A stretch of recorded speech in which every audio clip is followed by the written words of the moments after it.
What is going on, everybody? For those who don't know, I go by Philly Mike, host of the Philly Talk podcast. You know what time it is. It's BBP time. We missed up last week as a group.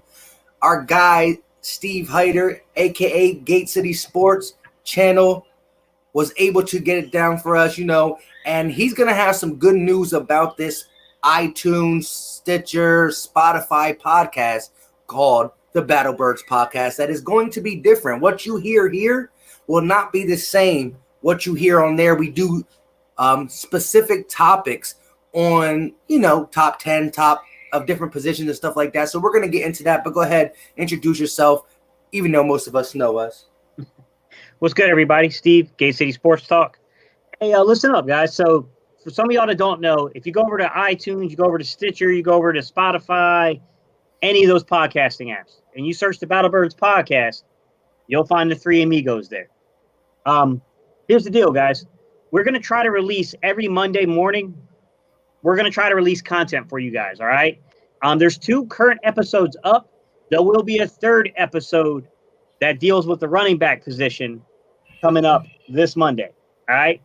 So, guys, if you want extra content, you want stuff that's a little different from the things we talk about on our Saturday live streams, and to some extent, it's definitely different from what we talk about in our videos because we don't really do like top 10 lists. We don't do those type of things really in our videos. I mean, that's not really something we do, but that's kind of a place where we kind of do a little just general chopping up, talking, make up some top 10 lists, argue back and forth all the time with one another because I don't know if y'all know us too well, but me, Mike, and Reese, bro, if y'all don't be getting to see our phone conversations, but we agree on about 5% of things, guys.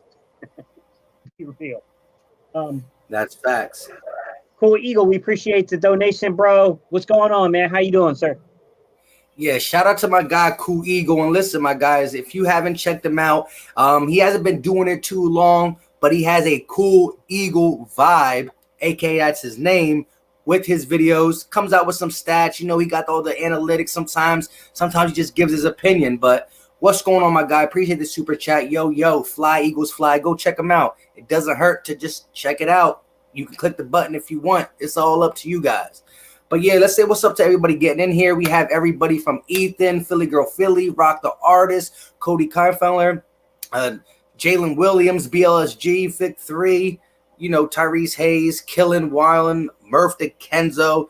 You already know. I try to get most of you guys up on the screen. We're going to chat it out with you guys because at this point of the offseason, there's still some stuff we can talk about. And normally we would really be getting into the position battles because it would be in the media for us. But since everything's been a practice here, we just can't get together. So it's rough. But go ahead, Gate City. What do you got in mind? Hang on. Jalen's chopping me up, bro. Yeah, man. So when I made that video for the channel members where I was showing y'all how I use DoorDash to make some extra money to get like laptop equipment and cameras, mics and all that stuff, how I use all that to build some money up. I'm gonna be real with you, Jalen. It's hot down in Greensboro, man. Like, I'm gonna be real. I had to shave, bro. I was like, man, sweat rolling down my face, man. I was like, yo, beards are made for the winter, bro. It's just the truth. In the house, I'm the best not reporting on the Eagles, aka Charles. Be more Philly. What's going on? Nate Satisfield, like I said, North Philly, Nitty. All you guys, you guys are in, and we're gonna try to get Philly Fresh back on here. What's going on, Philly Fresh?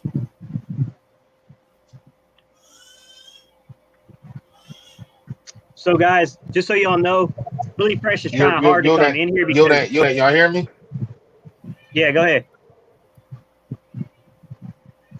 You can't hear us, can you?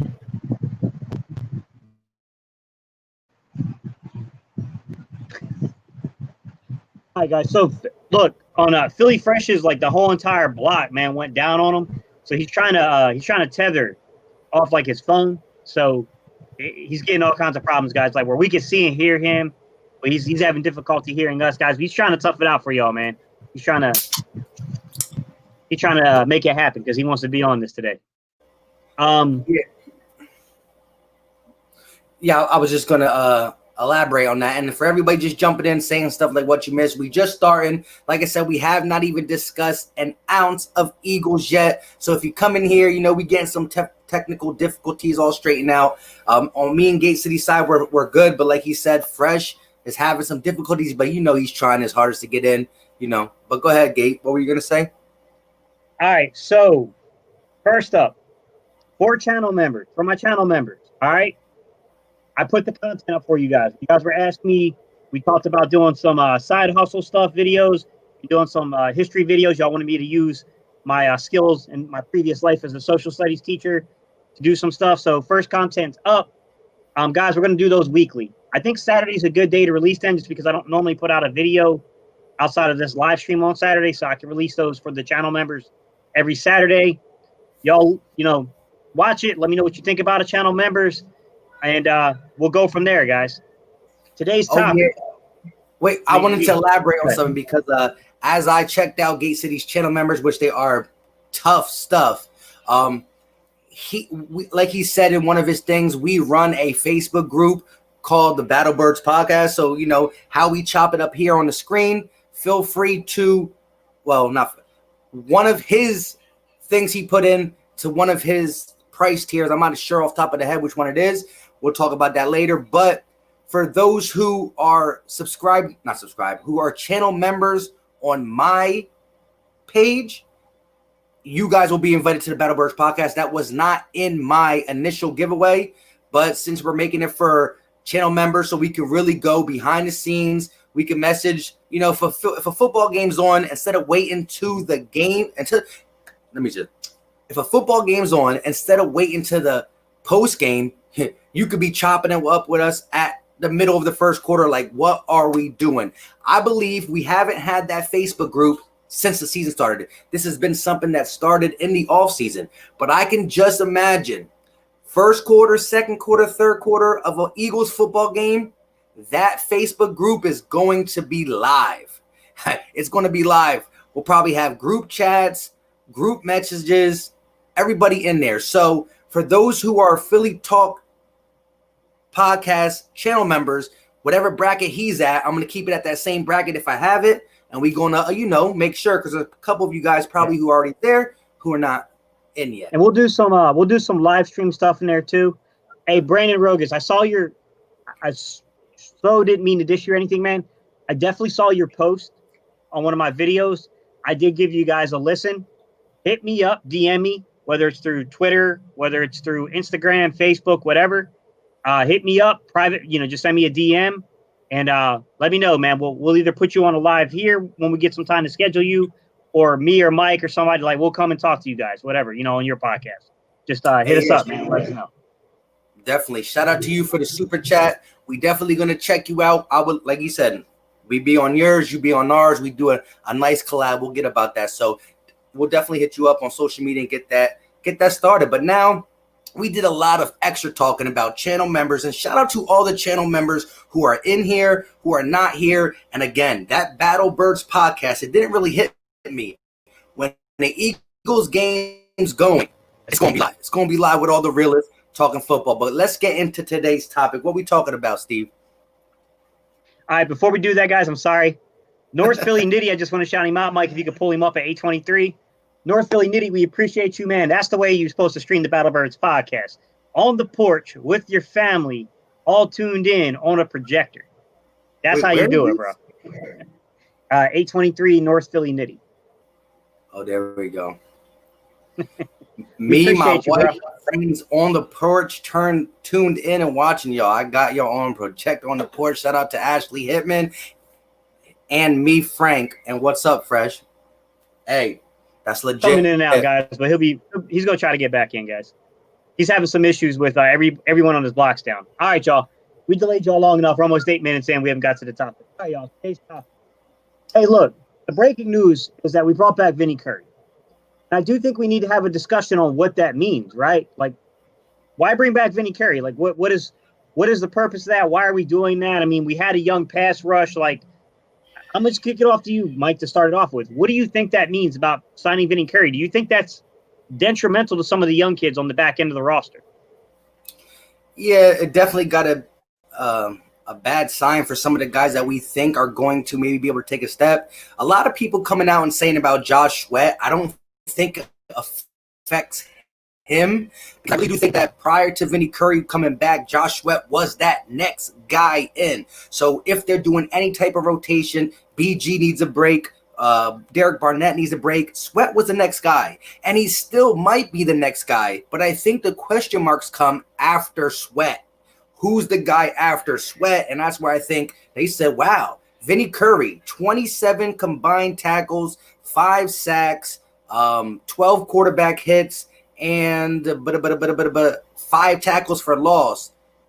Only starting 2 games and being a rotation player for the other 14. So very productive for 1.3 mil.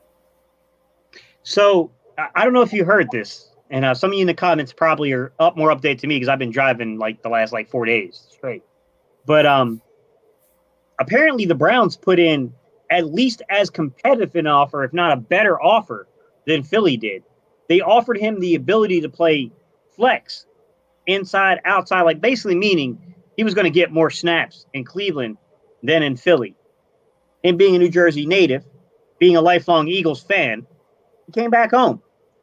I mean, what did you think about that, man? Like, what do you think about the role for Vinnie Curry? Like the fact that he's probably not going to be bounced inside unless we start suffering like it would have to be catastrophic injuries at this point.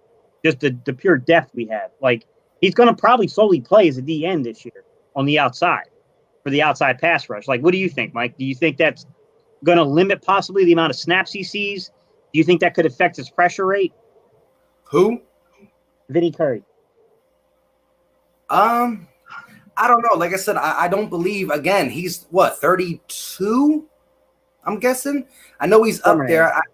I think he's more of an insurance policy in case the injury goes down and just a fresh body, because it's been a recipe for the Philadelphia Eagles to rotate. You know, remember Bo Allen and all them guys in the D tackle position? We want to rotate to stay fresh. So in the fourth quarter, when a guy like BG's possibly gassed, you get a fresh body in here who is not better than BG, but can have fresh legs to get that quarterback in the fourth quarter. But shout out to Jersey Boy real quick. He said, how does the super chat work? If I wanted to support all of you, do I have to go to each page and give you a super chat? Yeah. So whoever's page you're watching it on, you do a super chat. Normally we try to get to the super chat ASAP, because when all of us talk by ourselves, we really get everybody involved, but it's hard to cut someone off and try to answer all the questions. But again, if you keep commenting, we get to everybody as best as we can. But yeah, the super we'll chat get to you guys eventually.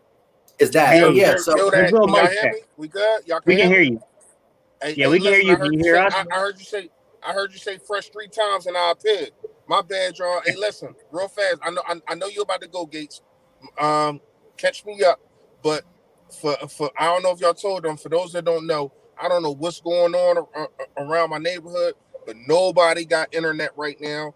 Everything was shut down, so I had to come up. This is how much I love y'all, man. I had to come out of the crib in my apparel of me chilling in the crib. I had to get dressed. I had to put on some shoes, come out here just so I can talk to y'all guys, man. Y'all already know how we get down, man. The general is here. You know what I mean? Let's talk. Hey, if I can ask everybody in this chat to do a personal favor here. Philly Fresh is literally 200 watch hours away from being able to have access to everything me and Mike have access to. If y'all could do us a big favor, guys, sometime this weekend or the next couple days, if y'all could just do something real small, it'd be greatly appreciated. Just watch 2 Philly Fresh videos. Just watch 2 of his videos, guys. That's all we're asking. Just watch 2 of them. We ain't asking you to like them. Not just give them a shot, man, because I'm telling you, the minute Mike and I heard him, we said, hey, man, we got to link up with this dude. Like, if you don't know him, go to his channel and check him out, guys, for real. Like, he's so close, guys. He's so close. 200 watch hours is nothing, guys. We just got to get him over that, just a little bit over that hump. That's it. And as you see, he the type to do to go the extra mile, literally leave his house and drive block down a mile to get on the stream. You know what I'm saying? So it's nothing but love. Hey, if everybody commenting, man, I'm trying to go to the comments real fast, but I can't do too much because I'm not in my laboratory. I'm not in the studio, whatever you want to call it. So I can't really see comments, but I see a couple freshers going on. Shout out to everybody. I can't get to them because I want to stay in tune to what what Mike and Gate City is saying. So I really can't get into the comments, y'all. I'm pretty sure that my guy Mike will bring them up, but if they're not brought up and I don't see them, usually I give y'all the salute, John, and all that, but I really can't do that right now. I'm just on my phone, man. So appreciate all y'all though. Yeah. All right, guys. So we want to get your take on this, Fresh, because this is what we were talking about. Okay. The big news of the week, and you already made a video about it, but Vinnie Curry is back. So the first question I asked Mike was, what do you think this does to the guys on the bottom of the roster at that defensive end position? Who getting chopped? Sharif Miller. Yeah. I know people they ain't think I was gonna say that because I'm a Penn State guy, but Sharif Miller is at the he's at the top of that list of getting chopped. Sharif Miller. I want to say Avery, but I'm not sure. We did just let go of 2 defensive tackles, so that gives some wiggle room to a couple guys. But if I gotta go with a guy, man, I say Sharif Miller is on the bottom of that list, man. I don't know where Osman is going to be.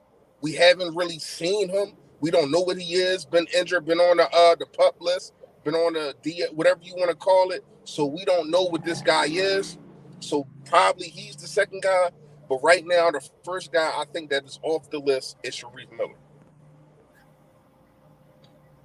Yeah. So I'll ask you this, Mike, and then I'll kick it back to Reese. So looking at, Reese kind of brought it up. You look at Joe Osman. We signed a guy already who's pretty similar to him. We traded for him, really. We didn't sign him. We traded for him. And Jannard Avery. Do you think that Joe Osman, even though he has this incredible story of coming back, being ready to go last year with that knee, he was honestly ready to go if we needed him. But do you think it's the end of the road for Joe Osman? One of the camp favorites last year. Yeah, he's a guy I think would be right there with Sharif Miller, to be honest, so I think that's done? right on the wall. I think that's right on the wall with Vinnie Curry. He would be, cut bait. What do you think, Fresh? I just said it. You talking about Osman, right? Yeah. Yeah, I just said it. He's the second guy on that list. After Sharif Miller, he probably is the second guy, especially after he brought up the Avery situation. I think Avery is more physically and gifted than this kid. The only thing about Sharif Miller, we know how they value their draft picks, but are they going to? And here's another thing real fast. I know a lot of people, and you said this too, Gate City, we want to talk about the defensive end. I know we're talking about the defensive end, but we just let it go with 2 guys.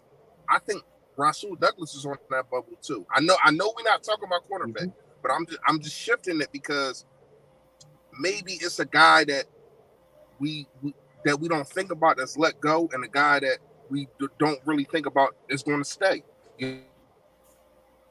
Yeah. That's your Lone Revolver One. Yeah, Lone Revolver One. We appreciate the super chat, buddy. He said, in my opinion, getting Vinnie Curry seals the deal that we won't be getting Jadeveon Clowney or Everson Griffin. I would probably 101% agree with that. Yes. Hey, let me say something to Lone Revolver real quick. When I made the Vinnie Curry video, the title was Vinnie Curry signs a 1-year deal. No Jadeveon Clowney, no Everson Griffin. So that was in the title of my Vinnie Curry video because I agree. It's just a door for all that stuff. Yeah. It's tough because I want to pick up on something that Reese was saying, which he was talking about Rasul Douglas. And I'm going to be real with you. In my video where I talked about 5 potential camp bodies that could get you, 5 guys that could get cut, that in any other year with less competition probably are on this football team. And I wasn't saying that these are definitive cuts. I said they're on the roster bubble, like they're in trouble. I brought up that between Rasul Douglas or Crayvon LeBlanc, it seems like one of those 2 guys are gone to me. If you just look at the roster construction, how many guys can you keep? And then my argument when I talked about Crayvon LeBlanc is that if we were just taking the 10 best corners, regardless of their alignment, whether they were the nickel corner, whether they were a safety, whether they were an outside corner, just the 10 best corners, clearly Crayvon LeBlanc is in that list. But the real question becomes, how many nickel guys are you going to keep? Because we got a lot of dudes that can play that role. I mean, we already know that Nickel Roby-Coleman's going to start it. Avonte Maddox is probably going to play everywhere. You got guys like Kevon Wallace who can come down and play nickel if you need him to. You got Jalen Mills who can clearly do it. You got Will Parks who can do it. I mean, at a certain degree, you have to start asking yourself, like, how do you construct a secondary? Do you see, outside of Rasul Douglas, could you see anything else that's, like, interesting to where maybe people aren't seeing it that could happen there in the secondary? It possibly could be a Cravion LeBlanc. I think he's good, but I think he's one of the guys who's more limited to the slot. I mean, we don't really want Nickel Roby-Coleman outside the slot too with his small body frame, but the Eagles just acquired all this small slot type corner players. So I think that's the packed spot. Cornerback in general is not as packed because we have limited people who can play on the outside with the utmost comfortable feeling. You know, a guy like Avonte Maddox still put him out there, but he wasn't drafted for that. Sidney Jones was drafted for that. Really, Sidney Jones and Rasul are the only like lengthy guys who should be out there, and Rasul shouldn't be out there because of speed. And Sidney shouldn't. He just got some stuff he has to get better with. Yeah, absolutely. So this is what we were talking about, Reese. I said, I took a lot of heat from that video when I talked about the fact that between Rasul Douglas and Cravion LeBlanc, one of those two guys is likely gone. And I said that, Rasul Douglas gives you some size on the outside and all that, but I just, you know what I mean? I just don't feel like he's a great fit for the scheme in Philadelphia. And then I said Cravion LeBlanc is a good slot corner. He's a good nickel corner. But how many are you going to keep? I mean, you're going to keep 101 of them? Like, you know what I mean? Like, can you see any surprise moves in the secondary that nobody is really thinking about right now?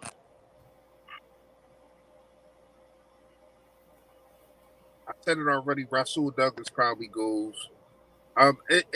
It's just not, unless, here's the thing, and this is what I want to consider. I'm not sure if the NFL have talked about it. I'm just going off my head that the roster will be extended to at least like 60, 62 instead of 53 because of the COVID situation. You know what I mean? If that happens, then a lot of the things that we're saying is to no avail. But if I gotta pick a guy, it's probably Rasul, man. Rasul is kind of the odd man out. They don't want to put him at safety. Don't know why. He's not really a good corner unless he's going against a guy that just doesn't have speed. He doesn't have the speed to keep up with most of the guys in the NFL. I like this kid a lot. I like his hard work. I like everything that he brings to the table. And then another thing, he can't play special teams. Rasul Douglas is not a special team player. So when you're evaluating, especially dudes like running some running backs, but when you're evaluating dudes that's at the brink of being a disposable, you gotta look at, can they play special teams? Dudes like linebackers, dudes like cornerbacks, dudes like wide receivers also. Are you able to play special teams? And Rasul Douglas is not. That's just, we just seen that. He never played special teams because he doesn't have the speed for it. You know what I mean? So that's kind of that's but I would hate to see him go, but if I gotta pull the trigger on somebody, it'll probably be him at the cornerback position. I agree with you, Reese, because I said in the video, it hurts me to say it, but if I'm looking at this from an unbiased standpoint, ignoring the fact that I'm a fan of the player, and I personally want the player to be there, I can see that he's on the bubble. I'm not saying he's going to get axed. I'm saying it could happen. Like, he is legitimately on the bubble, the roster bubble. And you know what? I want to kick this one over to the chat with these two guys. So, chat, y'all chime in on this one. All right. 2021, Jalen Mills will or will not be on the Philadelphia Eagles. Go ahead, Mike. He will. He will. What you think, Reese? No. No. Jalen Mills, no. Next year? No. Next year? Can I tell you something? I agree, Reese. I think it's probably 60-40 he's gone. I'm not saying the door's completely shut on him, but they did draft Kevon Wallace. I had to put my money up and I had to pick one. I'm saying he's gone because, man, you look at what we got at the secondary now. You know what I mean? Mm-hmm. If he's not going to be your number 2 cornerback and he's going to play safety, we have better talent at safety. I've been saying this for a while. I've been saying Will Parks. I don't know if Will Parks is going to come back, but I've been saying Will Parks and Kevon Wallace is a better talent than Jalen Mills. I love Jalen Mills. Green Goblin dyed his head on green. That's cool. Whatever team you go to, you can dye it another color. Ain't nothing wrong with your hair. You know what I mean? So here's the thing. Here's my reason why I think he will be. Well, first, if he sucks at safety, then no matter what, he's going. But again, imagine we come out, we see the talent in Will Park, we see the talent in Kevon Wallace. They end up getting upgraded. Who's to say that, again, we're putting a lot of stock in a guy like Sidney Jones. We're putting a lot of stock in a guy like Avonte Maddox, who's now had some injury problems himself. So by midseason, we could easily be seeing Jalen Mills alongside of Darius Slay, which might make him play better. So if he plays better at corner, he might end up being another signing back to corner. So I'm not saying he's going to be back as a safety, but I think right now you got Will Parks on a 1-year deal. What if he's not allowed to show you much because he doesn't play as much? You got a Roby Coleman on a 1-year deal. So you got these guys on a 1-year deal. The 3 or 4 people in the secondary on a 1-year deal, they're all fighting for a 2021 roster spot. Sidney Jones, last year of his rookie contract. Nikel Roby-Coleman, 1-year deal. Will Parks, 1-year deal. Ronnie McLeod, 1-year deal. Jalen Mills, 1-year deal. So if we're going to just exile Jalen Mills because it's 1-year deal, we got to ask the question about, Russell Douglas. Another one. Last year of his rookie contract. I'm exiling. Say nothing about the 1-year deal. I didn't say that. Yeah. I just said that our talent at the safety position is better. And I agree with you, though, Mike. I do agree with you that I feel as though he can. I've been saying that he can be the CB2 for a long time. People was grinding me up about it. You check my comments. People was like, I'm tripping. You know what I mean? They feel as though Sidney Jones will be that guy. But at the same time, I'm like, do we know that? Because we've been saying this for the last 4 years, that Sidney Jones is that guy. You know what I mean? Hopefully Sidney Jones can be that guy. Hopefully you can give him an extension. I wouldn't give him nothing crazy because if he has a good season this year, that's 1 season out of 4. So that's like AAA, Alligator Arms Aguilar. So you can't give this guy. They'll probably give him another year extension. If Sidney Jones balls out this year, they'll give him another year extension, and then Jalen Mills will be gone. Yeah. So let me ask you a question, Mike, because you raised a good point. We got a lot of guys on 1-year deals. As a matter of fact, Darius Slay, Rodney McLeod. Darius Slay's a 3-year deal. Exactly. That's what I'm saying. Oh, sorry. Darius Slay, Rodney McLeod, and Avonte Maddox, I think are the only 3 guys we have that, and Kevon Wallace are the only 4 guys I'll say that I think are on a deal that extends past just this year. So let me ask you a question. Who's actually back in your opinion? So wait, real quick, I did say Ronnie McLeod, but now he did sign a 2-year deal, right? Yeah, McLeod signed a 2-year deal, 2 or 3-year deal, but yeah, I think he signed a 3-year deal, but there's only like really 2 years that if you really break down the contract that look feasible, he played out. So wait, so going off the chat, there was a couple people who agree with he won't be here. There's a couple who agree with he will, and again, I think his shot to be here is a little bit better than some of these others because, again, we're going to try him at safety. But my answer of him coming back was not that he will be the next year starting safety. I said he would be on the Eagles roster because right now, again, we might have more confidence in Jalen Mills to play the second corner where when he was playing alongside of Ronald Darby, he was getting matched up with the Devontae Adams and the Michael Thomases and the Julio Jones and the DeAndre Hopkins. If he plays alongside of Big Play Slay, he don't got to get them guys. So I think Jalen Mills, again, it's a competition between Jalen Mills, Nikel Roby-Coleman, Will Parks, bit of swing. Sidney Jones, Russell Douglas. Wait. All these guys. You think that Cal Roby Coleman is going to play safety? No, I'm just talking about secondary in general. We have 1-year deals all across the board. Oh. So,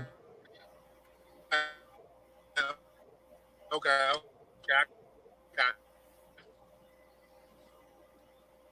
so sorry, Reisher, you're coming in and out, man.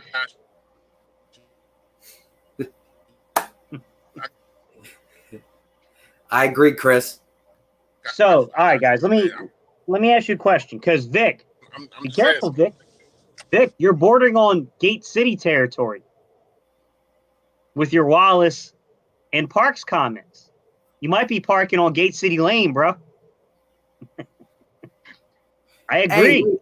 Hey, listen, my Kevon Wallace video said that Kevon Wallace is going to start by playing probably in the big nickel, but he going to move in there. I thought you were on the side of Kevon Wallace ain't going to see the field that this year at a starting role, Gate. That's where I thought you were landed. Not as I don't see Kevon Wallace starting out anywhere near starting time. I do think he's going to get playing time. I mean, if you look back through last year, man, I mean, fourth and fifth depth guys were getting playing time. Like, Kevon Wallace is going to see the field.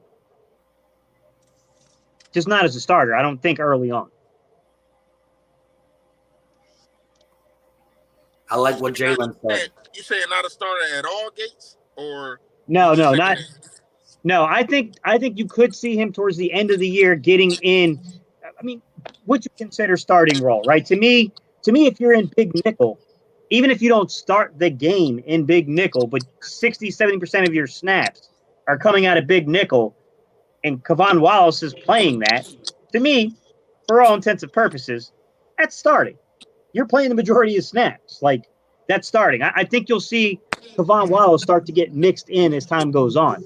I just can't see with the shortened off season, with the talent that's there, with guys like Will Parks, Jalen Mills, Rodney McLeod. I can't see it, but I'll tell you this: as the season goes on, older guys' legs catch up to them. Younger guys still got that jackrabbit in them. You could see possibly Rodney McLeod taking a step back, Kevon Wallace taking a step forward, in my opinion. I think that could definitely be something that happens. Hey, I like Will Parks. I like him. And again, all these 1-year deals are going to have to play. The safety position that we got is very, very interesting because you got a guy like, again, Jalen Mills has never played safety in the NFL, so we do not know. He could come out and be trash or be good. Now, again, I like Kevon Wallace. I believe he's going to move up the ranks high. I think Will Parks was going to find his way on the field no matter what, especially with the lack of linebackers on this team. Again, Kevon Wallace, huh? What do you say? He's a coverage specialist. The dude can cover. Correct. So I thought these guys were going to get on the field anyway. And again, I didn't make too many videos, but on the live streams with you guys, I've been saying it a couple times that Jalen Mills is not my lead. Let him start next to Darius Slay. No, I think Maddox or what's it called? I think Maddox. Man, I like Maddox. Y'all know how I feel about Maddox. But 5'9" is not going to get it in the NFL against these receivers. I'm sorry. He has to play the slot. I agree. That's where you want him to be. But at the end of the day, you need a cornerback out there. And if Jones is getting cooked and they don't put Mills there, they already tried. They played Maddox at safety, slot, and outside. He has done decent at times and bad at times. Again, if he's going against a 6'4" receiver, it's going to be hard for him, even though he does got a nice vert. So, Charles, be more Philly. I'm not down on the crowd. I'm just being a realist here. He's coming off an ACL injury and he's 30. You start losing your knee, you're done in the NFL at that age, especially if you're playing a skilled position. You might be able to get away with that stuff on the line a little bit. It's a lot harder to get away with that when you're playing a skilled position if your skill set even diminishes 5% as a result of age and injury. That's the difference between being in the league and being on television talking about it, in my opinion. And I agree with that. But I will say that Ronnie McLeod actually played better towards the end of the season. But again, he was playing more in the box-ish. They were moving Jenkins around different spots. And Ronnie McLeod was playing a little bit lower to the line of scrimmage as well. So, again, I think we got these. Rodney McLeod, I want to say, at about the third of the NFL season was our second best defensive player, man. He was balling, man. If you really turn on the tape of Rodney McLeod, he was coming into his zone, coming off an injury, and he was that guy. He was that guy that we seen in 2017. He finally got it back. I like McLeod a lot. I understand he's going to get older. I understand, but Gate City, you said something probably about 5 minutes ago that I've been wanting to ask you about. You said that talking about Kayvon Wallace taking Ronnie McLeod's spot. Do you feel as though Kayvon Wallace is a strong safety or a free safety? I feel he could be either. I think it depends on how you pair them. So how are you going to pair your tandem of safeties? I mean, me personally, if I had Kavon and Will Parks playing the majority of my snaps fresh, I would probably put Kavon as my strong. I'd probably put, then I'd probably put Will Parks as my free. But if I had Kavon Wallace and Jalen Mills taking the majority of my snaps, I'd probably have Jalen playing more of the strong, Kavon playing more of the free. I think Kavon, Jalen, and I think Will Parks have flexibility. I think they can play either. And I think you remember, it wasn't that long ago that we had Brian Dawkins. You could call him it just really depends on how they see it. I mean, the only difference between a free and a strong is the strong plays towards the strong side of the offense. I mean, they can pick and choose who they want to put in the box. Yo, what happened, Fresh? No, my bad, yo. My daughter just called me. She need oil gel, man. I mean, they just can't. Yeah, he's balling. You're a boss. I'll be trying to tell people, man, I do so much in the freaking day, man. I ain't got no mask.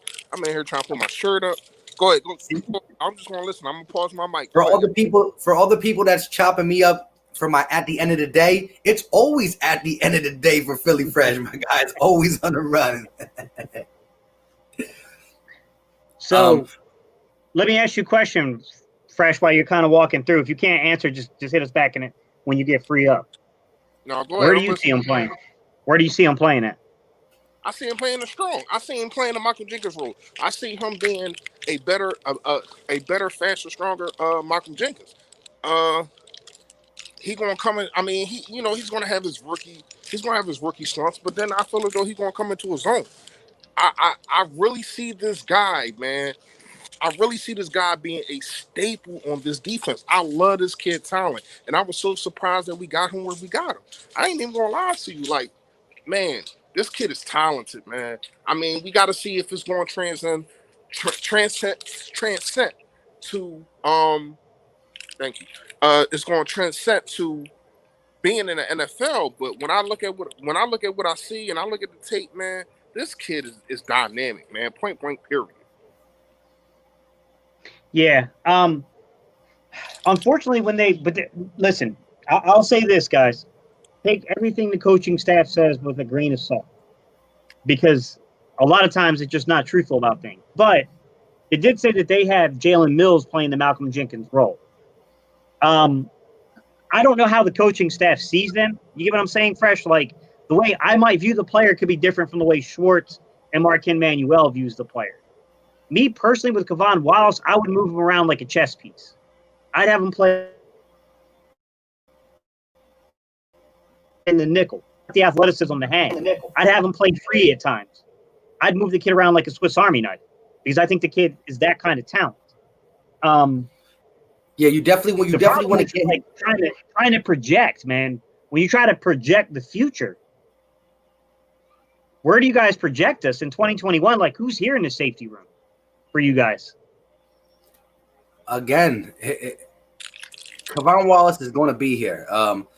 You got Ronnie McLeod contract where they can probably get rid of him prior to the 2 years. Again, Jalen Mills is up, and so is Will Parks. So the only solidified spot is Kevon Wallace, and he's that dog who I think he's going to earn it as much as he's going to have to be here for the 4 years with his contract. But if you ask me, I think Will Parks is going to come out and ball. I do think that Ronnie McLeod was starting to play some good football at the end of the season. I kind of hear you, Gate City, 30, knee. I hear that, but I do think he was playing better at the end.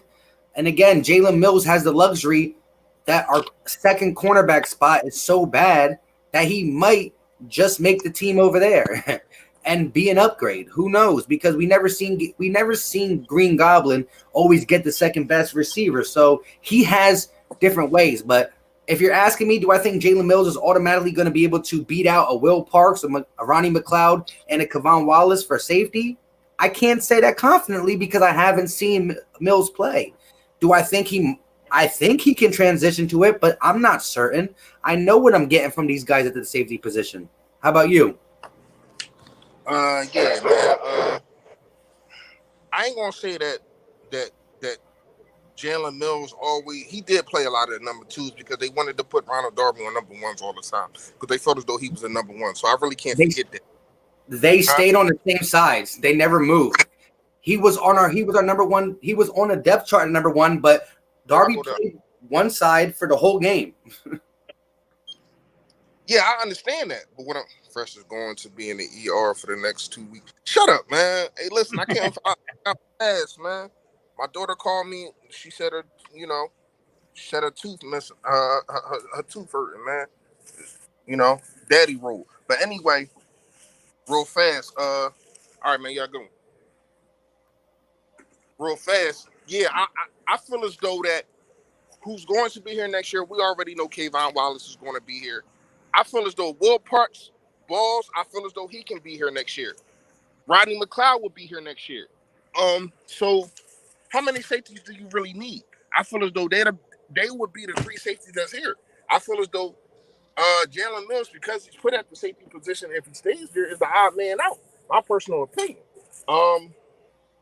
So yeah, they my three, man. Will Parks, I feel as though we kind of signed him to a type of extension, or we probably one year him to death, or whatever the case may be. Mm-hmm. Because let's not forget, he's a Philly guy. And he loves being here. You know what I mean? It ain't like he didn't choose to come here. You know what I mean? We didn't trade for him. We didn't none of that. He chose to come here, and he wants to be here. So I feel as though Will Parks will be here next year, man. So I agree. I'll say how I see things, guys, and you guys can kind of tell me what you think. I think Will Parks, out of the big four safeties, right? I think Will Parks has the most to prove because you got a draft pick, you got a guy that's been in the organization, you got a veteran guy that has been here for a while, right? And then you got Will Parks, who kind of came on a one-year deal, budgeted, kind of low, wanted to play hometown. I think he's got the most to prove out of those guys. But I just believe in the talent, personally, of Will Parks. I think once they see this kid on the field, he's going to start gaining their trust. And they're going to be like, yo, this kid can lock people down, legitimately lock people down. And I think they're going to become more and more trust, they're going to roll more and more trust into Will Parks, and you'll see that transformation take place. What scares me, though, is all these one-year deals. Yo, it's crazy because – I mean, do we even know that Nickel Roby-Coleman's going to be our slot cornerback next year? Probably not. And I'm not saying no because he's not going to be good. But listen, we're already in cap trouble. We got to mess with our own restructuring to do. So what I think is going to happen, a guy like Nickel Roby-Coleman. No doubt. We're in cap trouble. A guy like Nickel Roby-Coleman and Will Parks are going to have to play beyond their what we think we're going to get for them. And I believe Will Parks does. I think Nickel Roby-Coleman is going to be solid, but solid ain't going to get you a long-term contract when we're already in trouble. Mm-hmm. Yeah, because we do got to remember Peterson when he was Robinson. Patrick Robinson, he was solid for us. He was the best slot in the game, and they ain't signing back. Correct. Yeah, Yobi, we still have Roby-Coleman. Roby Coleman will be starting in 2020. We're talking about 2021. We're getting a little, ahead of ourselves. Yeah, but I mean, it is important because if you're talking about how you construct the roster this year, I mean, you do have to construct it with an eye towards the future. And how you get what I'm saying? You know what I mean? Like, let me give you guys honest take, you guys. Braylon Arnold, does he have any shot at all, or is this just preseason hype?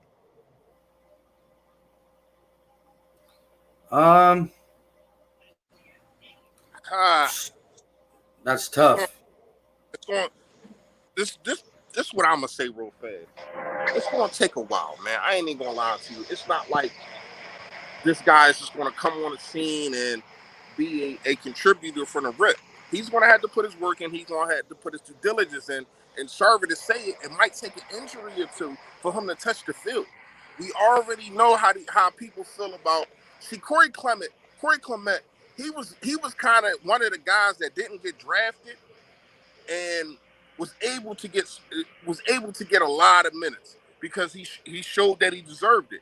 So if Arnold does that, maybe he can slide on. But when you look at the room and you look at how many people and how much talent it is, it's going to be hard to get this guy on the field. Another question, the same question I just said. Is he going to be able to play special teams? Because that's where you make your bones at from the rip, especially with the Philadelphia Eagles. If you can make the special teams and you can make an imprint on special teams, then you can grind your way up into getting some, not starting, but to getting some tick. Takeem Hilton, you completely stole my point, man. You got me before I could get to it. So Takeem said Braylon Arnold may be the cheap option at slot. At nickel, yeah, in the future. I agree. He could be a future nickel corner. That's what I was getting to. I think Braylon slots in two places. I think he could be a free, or I think he could be a nickel corner. I think his natural position is nickel corner, but I think he could play the free safety role if you needed him. He played a lot over the top in that defense at Baylor.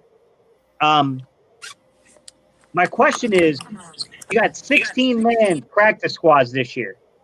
Do you think a lot of teams are going to be trying to pick from other teams' practice squads, or do you think teams will chill out on trying to move players in between cities with COVID? So maybe your practice squad players, you could really stash away for another year. What do you guys think about that? You want to go first, Mike? Go ahead and take it. In this pandemic, you're going to have to look at, you're going to have to evaluate, you're going to have to try to get as many players as you can. So nobody's safe on nobody practice squad. If you put a guy on a practice squad and he has talent, best believe he's going to be looked at. I'm not saying he's going to get picked up, but you got to understand, man, and I made a video about this, man. The NFL not doing it the right way. I understand, we was hype about that they still did the draft and they did this and they did that. But when you look at it and you really break it down, they're not going to play in a bubble. And I know a lot of people commented on my video saying that you can't play in a bubble because of so many people. But you can. You can. It's just going to have to be more money. But the NFL gyrates more money than anybody else. So you can try to have multiple conferences breaking down and put them in a bubble in certain areas, and it's a way that you can do this. But because they're not doing it like this, and we see the MLB is not doing it like how hockey is and how the NBA is doing it, people are going to come down with COVID-19. It's not a question of are they? It's a question of how many people. So you got to understand that, and then you take in consideration that you're going to at least, if you come down with COVID-19, depending on what day it is, you're going to miss 3 weeks because they want you to quarantine for 14 days. And you might catch it in the middle of the week. So if you catch it in the middle of the week, you're going to miss 3 games. So people are going to be looking, they're going to be I spy, I see you, and they're going to be taking people off the practice squad. And there's nothing wrong with that, but it's a shame for us because we finally have all this talent, and a lot of dudes are going to go to the practice squad. And I feel as though some of them dudes will not be with the Philadelphia Eagles by the end of the season. Yeah. Go ahead, Mike. the pandemic's going to play a lot into it. I mean, you got to, I don't know, man. It's going to be rough. You know, the way people contract this virus, it's like if a position group gets it, you can look like that whole position group could possibly at least a half of them be hurt. You know what I mean? You got 6 wide receivers, 3 or 4 of them might be out that game. So what are we going to do? You got to keep your practice squad players close.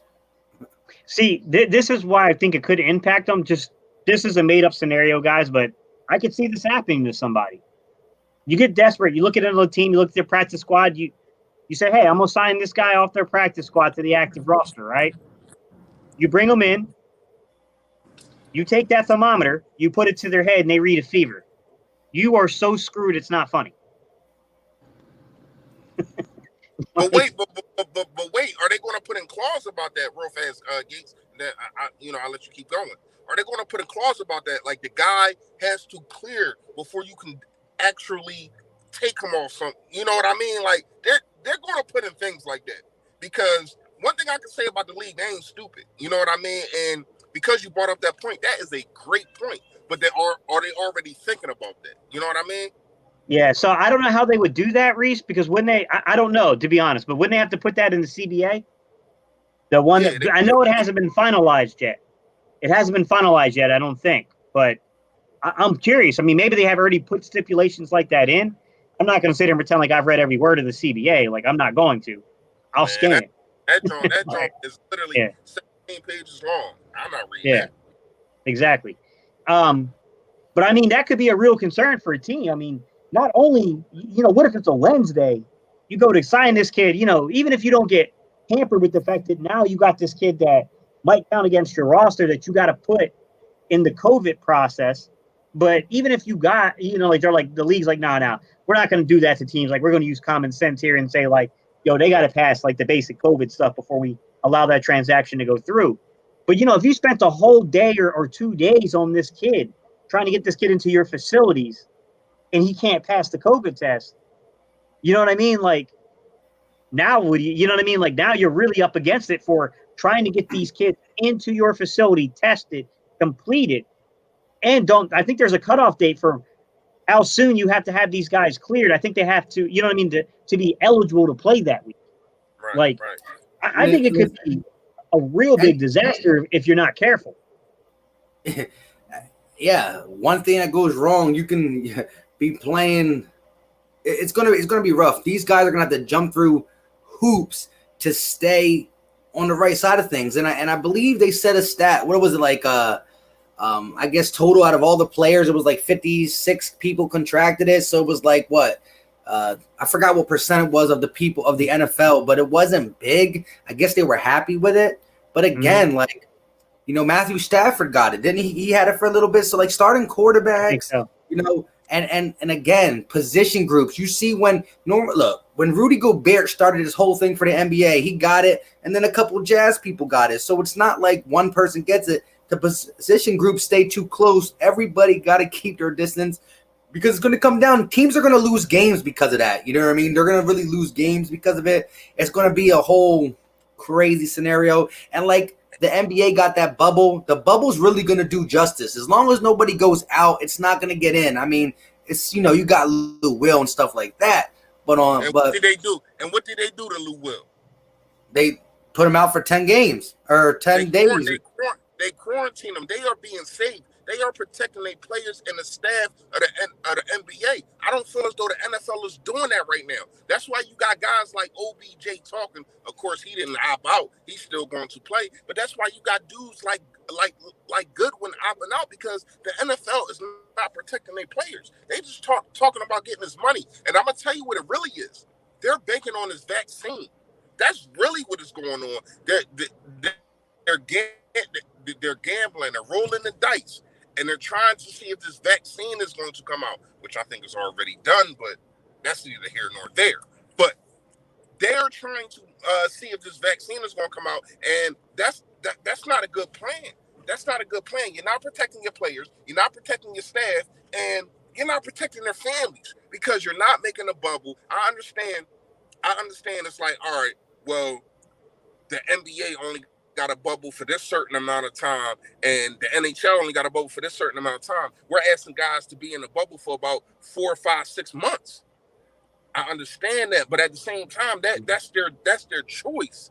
That's their choice. If they don't want to do it, all right. But it's all about the money. It's all about, at the end of the day, it's all about the bottom line. So they're putting the bottom line before health, man, which they always do. But in this predicament, I feel as though it's the wrong choice, man. They gotta smarten up, because I'm gonna tell you, just look what happened with the Marlins. Look what happened with the Marlins when they just played the Philadelphia Phillies. You know what I mean? Half the team got COVID-19. Half the team got COVID-19, and it's just it put a stop to the. I ain't gonna say the whole season, but it put a stop to the Philly season. It put a stop to the Marlins season. But they can do that because they can play every day. You can't do that in the NFL. You know what I mean? You only get to play 16 games, so everything counts. They got to get a bubble, man. They got to figure this out now. Yeah, that's true. Is that the window for error in the NFL is a lot smaller compared to some of the other leagues because of the amount of games you play. So, looking at this roster construction, how many do you guys think we might do some crazy stuff like keep 24 offensive players, 26 defensive players, or vice versa? Or do you think we're going to go 25, 25, and 3? How do you guys see that breaking down? Before I answer that real fast, I don't know. You want to go, Mike? My bad. You want to go? Nah, I was gonna say I saw we talked about, you know what, they're the people who do get it, they don't count against the roster, but I mean, like, it's not easy to replace them as well as so the same thing. So yeah, I mean, that's gonna be a big guess. I guess you would talk about. I would go by the most important positions and try to get a little extra there for like important positions, hard positions to come in and play off the grip, but. I mean, 25 and 25 might be the easiest thing to do. It's going to be tough regardless. Yeah, it's definitely going to be tough, man. I ain't going to lie to you. The NFL has to stretch the 53-man roster. I mean, once again, it's just smart. It just makes sense. You got to understand. You got to give. All right, even if you say you got 53, but you get this many amount of people if somebody comes down with questions. They got to do something, because this is not a regular season, man. It's not. They got to stretch it out, and especially when you got what Doug said. Doug saying that no matter what, he's going to keep a quarterback home. You know what I mean? No matter what, he's going to keep a quarterback in a facility. He's not going to be going on the road. He's not going to be at the games. He's not going to be none of that. So you got to understand that, and the NFL got to understand that if you got things like that, you got to extend it. But if they're not going to extend it, I feel as though, I'm not going to lie to y'all, we're always going to go defense first. We're going to have the defensive linemen. We're going to have the safeties. We're going to have the corners more than we have offensive players, because we lean more on the defensive players than we do offensive players. That's just facts. Ever since Carson Wentz came to this organization, it's been more defensive players that they try to build up, or they try to draft, or that they try to just do whatever. You know what I mean? And the offense is second fiddle. So if I got to give a ratio, I'm gonna say probably 28-29 defense and 25-24 offense. So, Charles, be more. The way I understand the roster construction is this. It's still a 53-man roster, but they will allow you for a limited period of time to carry 2 players from the practice squad over to the active roster. But it's not a permanent thing. And then you can carry 48 active players instead of 46. But it's like a weird subtle thing. I don't know about 26 and 26. I mean, I don't know how that works out, but the way I look at it, man, is if you break down roster construction, let's do this first, guys. Two or three tight ends, Mike. Say that again. 2 or 3 tight ends. 2 or 3 tight ends. What do you mean keeping? Yeah, active roster. I mean, we love 12-man personnel, but we shouldn't need to love it as much. So that's one you could probably cut down on to 2. So you're saying 2. What about you, Reese? I'm gonna say 2. And I seen your video, Gates, and you was talking about Perkins was one of the guy out. I know you probably gonna get to that. My bad for stepping on your toes. Now, You're good. I feel as though they will keep Perkins on the practice squad. I don't feel as though too many teams looking for no Joshua Perkins. So if anything happens to Ertz or anything happens to Goddard, they will bring him up. So yeah, I'm gonna go with 2. So I'll probably go with 2 as well. I think, like I said, I think Joshua Perkins could make it interesting just because Perkins can kind of play as a receiver. But when I look at the depth and the quality of talent at the receiver position, it just makes it hard for me to see how Perkins makes the active roster. That's the issue I have with it. I got my eye on it. It's something I'm watching, but I don't anticipate it happening, to be honest. Running backs, 3 or 4. Ooh, go ahead, Mike. Mike. Again, I just did a video about that, and I said I think we keep 4, but that was not if we're talking about the pandemic causing problems. I think you got to shrink down every position you can, because again, will we like Boston Scott? Will we like only keeping 3 and 2 of them get it, and Boston Scott got to run the whole game? No, but could it be done with limited running? Yeah, I guess so. Any position you can cut down a player or 2, you got to do that to keep positions that you need to rotate. Like the D line needs to rotate. The offense, not the offensive line needs to rotate, but again, I'll probably say 3 for coronavirus. But in my video, we're talking the pandemic is pretty nice on us. I think we would keep 4. You paused at the very end, Mike. We couldn't hear your final thought. I mean, because of the pandemic, I would drop 4 to 3. Ooh, okay. What about you, Reese? I agree with Mike. Wholeheartedly. And I'm gonna give you my 3. See, and shout out to Be More, man. Shout out to Be More Careful.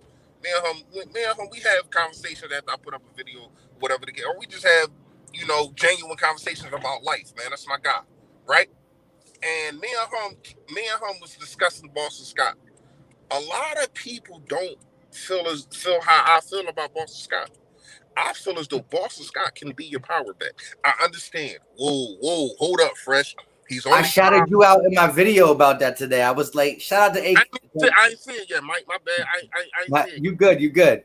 But I said that. I said how you feel about Boston Scott. But go ahead. I'm trying to tell you, this dude is a bowling ball. Stop comparing. I'm gonna tell y'all this right now. Stop comparing him to Sproles. He ain't Sproles. This dude is built like Mega Man. Y'all remember Mega Man? I'm trying to tell you, this dude is built like Mega Man, man. Like the legs, the arm. Like I understand. Oh well, he only this and he only 5'6". He can be your power back. I seen him in the Giants game. I seen him in the Washington. I seen him when you need him to get a 3rd and 1. When you need when it's 2nd and goal, you know what I mean, at the 1 yard line. I seen him get them yards. And because of how small he is, it's hard for by the time the defensive lineman see him, it's too damn late. I think he can be our power back. I know it's kind of unorthodox to kind of have a guy like that, but it's not too many guys that's built like this dude, man. So I got Miles Sanders, of course. I got Boston Scott, and I got Clement, man. So I think I'm going to go 4, and I'll explain it. And there's going to be some trickery in the way I'm making these numbers work, guys. I'm going to go 4 because your special teams players have to come from some position. And I think you can see it from the receivers and the running backs.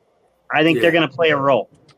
How I get to 4, that's tough, man, because I mean, I know 2 are locks. I think they're locks at least. Well, Miles Sanders, we all think's a lock, but Obviously I think Boston Scott's a lock too. Great. Then I got two other guys where it's like kind of like, I don't know, man. Like I thought Deuce said a whole lot about Michael Warren. Yeah, and he did. You know what I'm saying? Like, you got to take notice of something like that. Like, whoa, that is some really high coach speak there on a player. Like, that caught my attention because I liked Warren, but I didn't have him that high up on my radar like that. Then I was like, okay, like, I need to pay attention and see what the heck Deuce is seeing here and try to figure out why they're so high on this kid like this. But then the question becomes, with your fourth player, what do you do? If you're going to go 4, then what do you do? Are you going to get a special teams ace? Are you going to get a guy that's been injured on special teams the last couple of years, but has played it predominantly throughout his career in the games he's been able to play, I guess we should say. We should add that caveat. Like, or do you go get a young guy that, it's Charles, Chuck's favorite player, man. Chuck's going to get him an Adrian Killens jersey, bro. But, you got a guy that can take punts and kicks. I don't know, man. I mean, I think there could definitely be 4 just because of the impact on special teams. But I'm going to get to how I'm getting there, guys. What do you think, Mike? Wait, say it again. You froze a little bit. Yeah. What's the last thing you said? You froze. I apologize, guys. How many receivers, guys? 5, 6, or more? Go ahead. Because I skimped out on the other 2 positions, this is where you gotta let it rock. Yeah, that's where you make your bones. Listen, I took a running back off. I took a tight end off to get every receiver that we got. Bring them all aboard. Bring them all aboard. Nah, 6. Ooh, who's left off? So wait, what's your number? 6. 6. Oh, Who you leaving off, Mike? Well, did we put Alshon on say the 6 and run? You see that, Fresh? He tried to say 6 and run. Did we put Alshon on an active pup? He's on active pup. Yeah. So then the one that is gonna be off is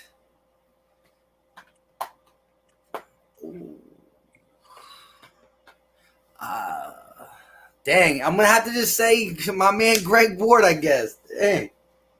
Ooh. Ouch. Damn, not Gregory.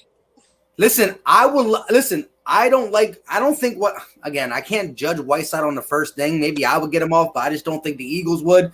And again, I think they won't. Not Gregory. I like Greg Ward, man.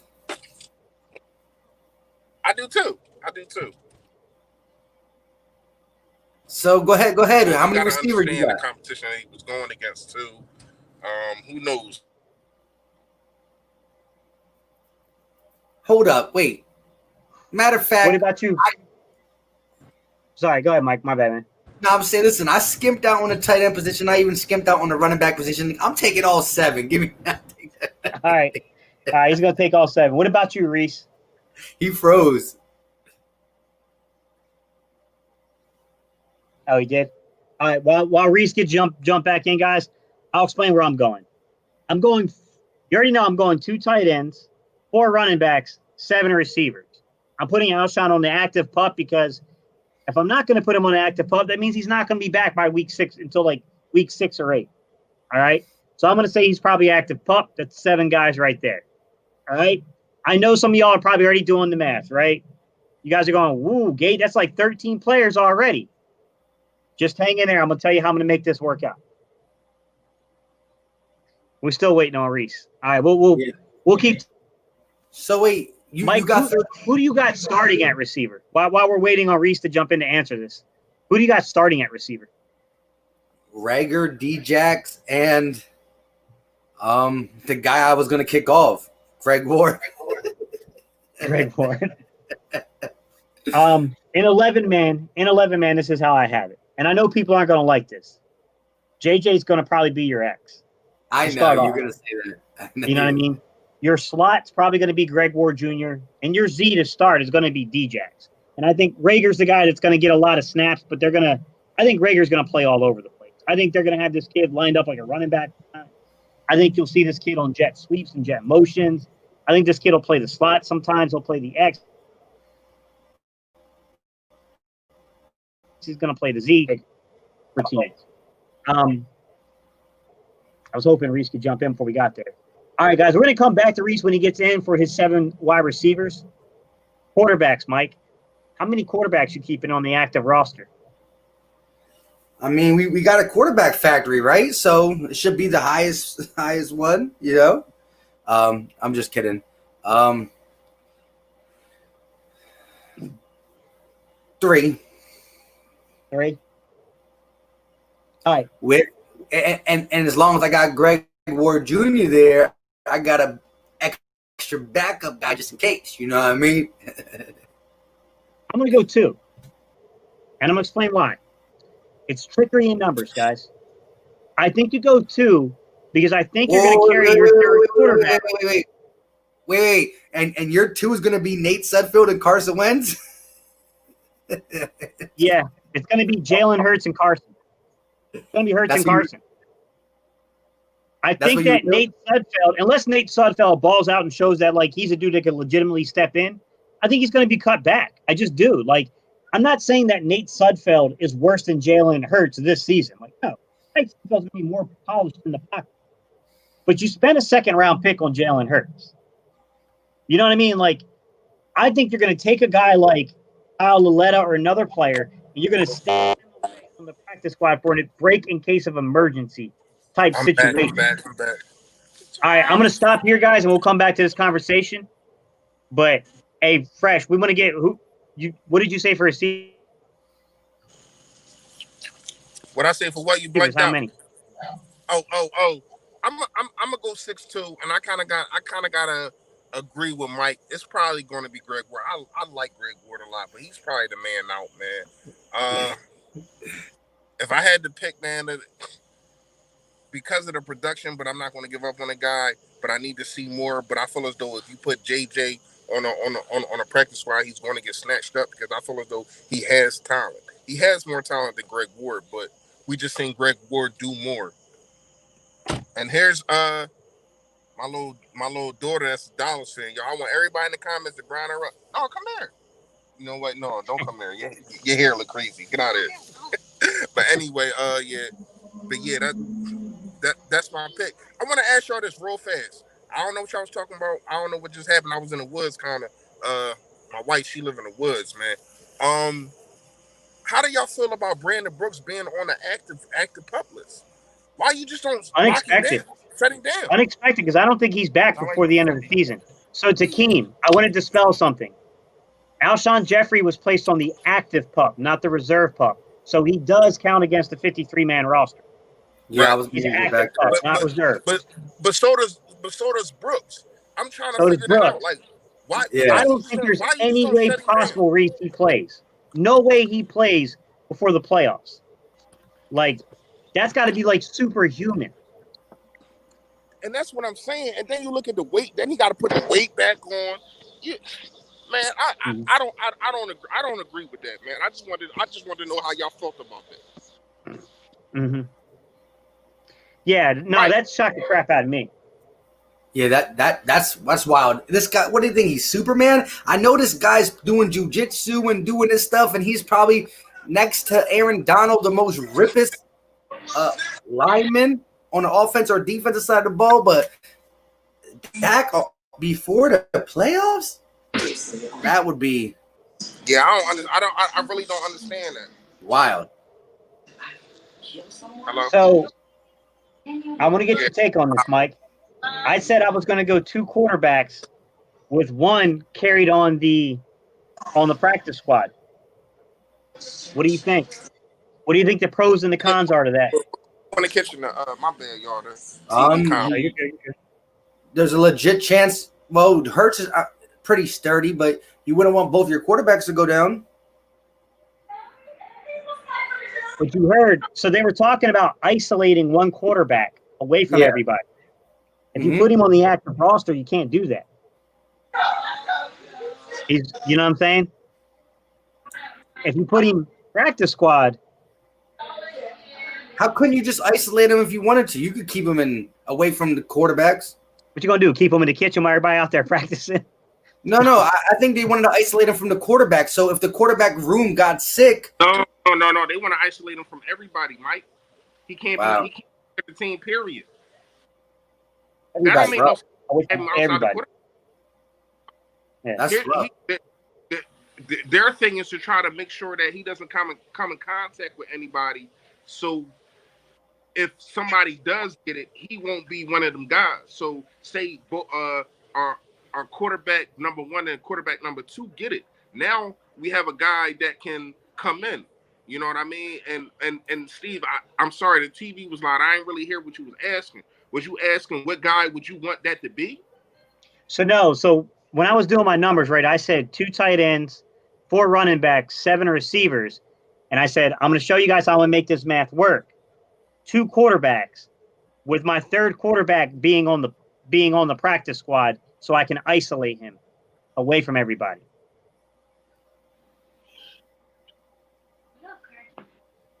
Because asking, I need some of them shrimp too. And you asking what guy I would pick for that, right? So, yeah, what guy would you pick for? And I was asking Mike, and you can chime in too. What do you think are the pros and the cons to that type of roster finagling?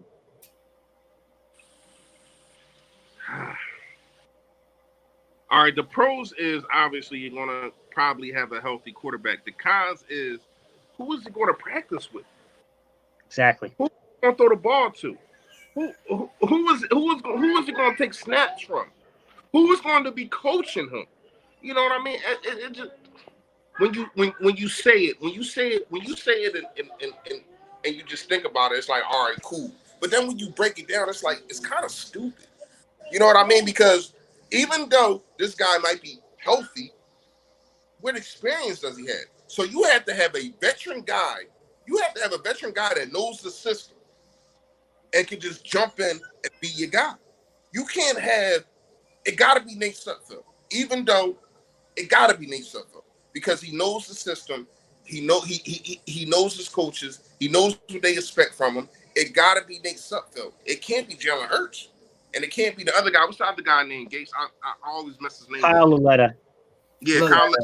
It can't be him. It got to be a guy has been in. Shh, be quiet.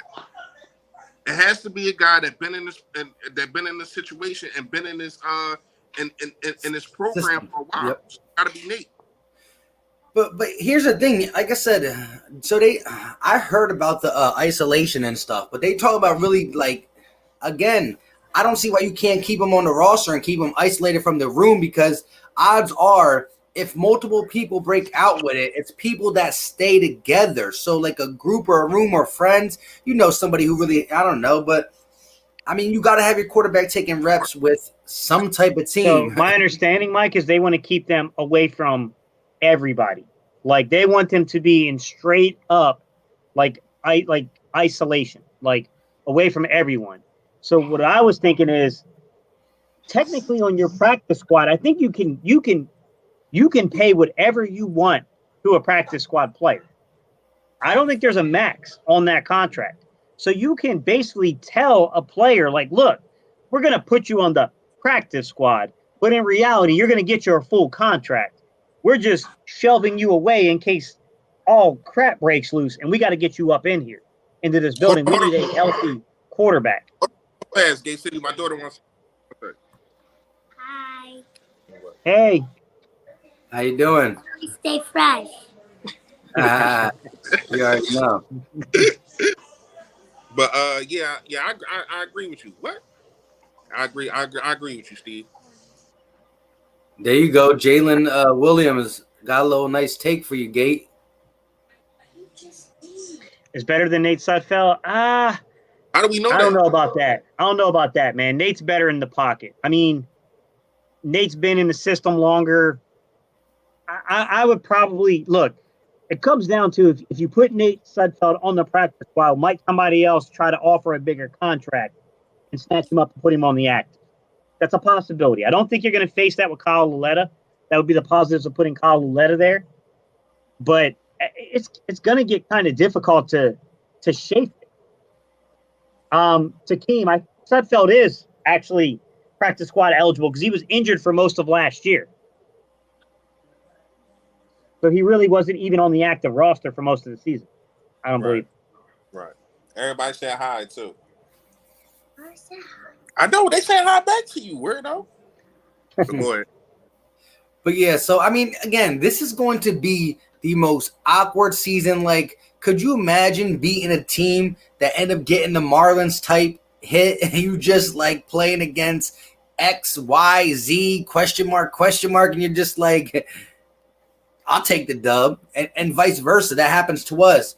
You know, we go into a game week 3, but we're missing 7 guys. You know what I mean? So talk about this whole NBA championship being quotations, like the football. Listen, I know it's going to start, but I have serious question marks about it finishing, which scares me to death. I wanted to finish. I'm not selfish, though. Anybody who opted out or if something happens, I understand. I got kids. I mean, you know, my job was, essential. So I never got no compensation or no staying at home, but it is what it is. But can I ask you this real fast? It's kind of taking on what you just said, Mike. Do y'all think that it's fair that they gave them a time limit to opt out in a pandemic situation like this? Because what if you see that it's starting to build up?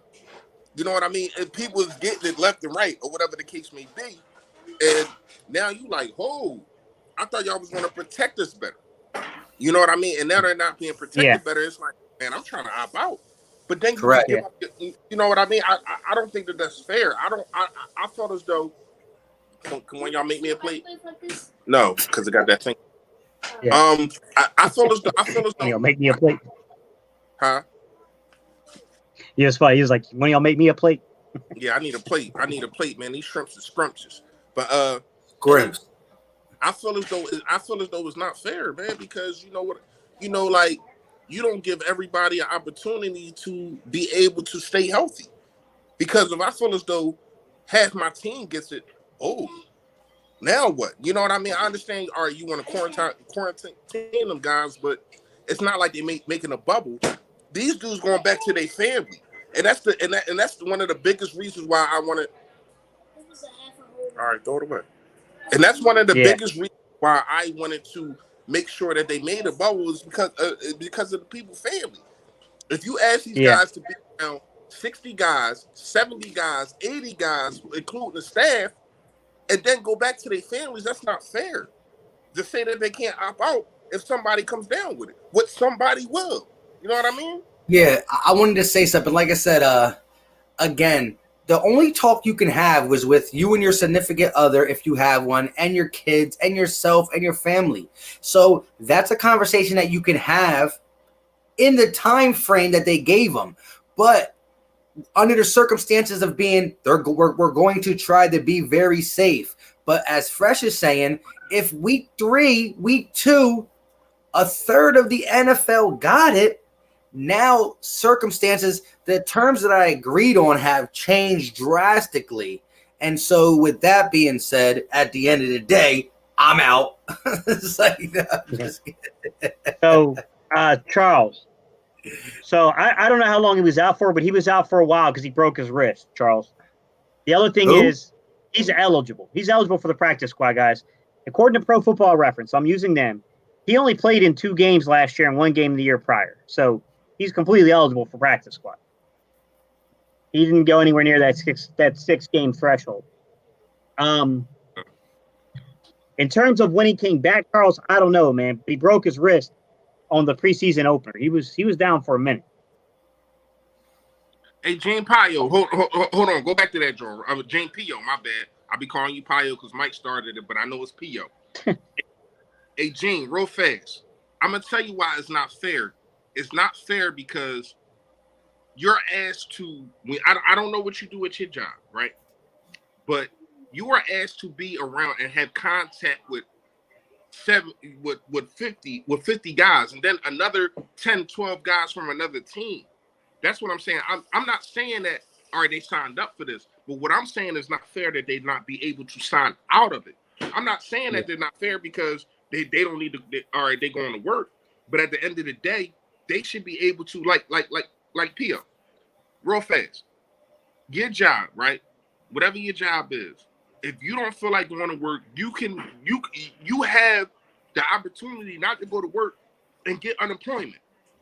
Because these players didn't opt out at that time, they don't have that opportunity. You know what I mean? So that's basically what I'm saying. It's not fair that just because they didn't sign a waiver to opt out at a certain amount of time, that they can't do it. They can't do it at all. That's what I'm saying. Not fair. Mm-hmm. I mean, Fresh, I think the real fact is, no matter how we try to paint this, we know spread's going to occur. Like, come on. There's no way of socially distancing football. Like, you want to social distance football? Beat your man on the outside.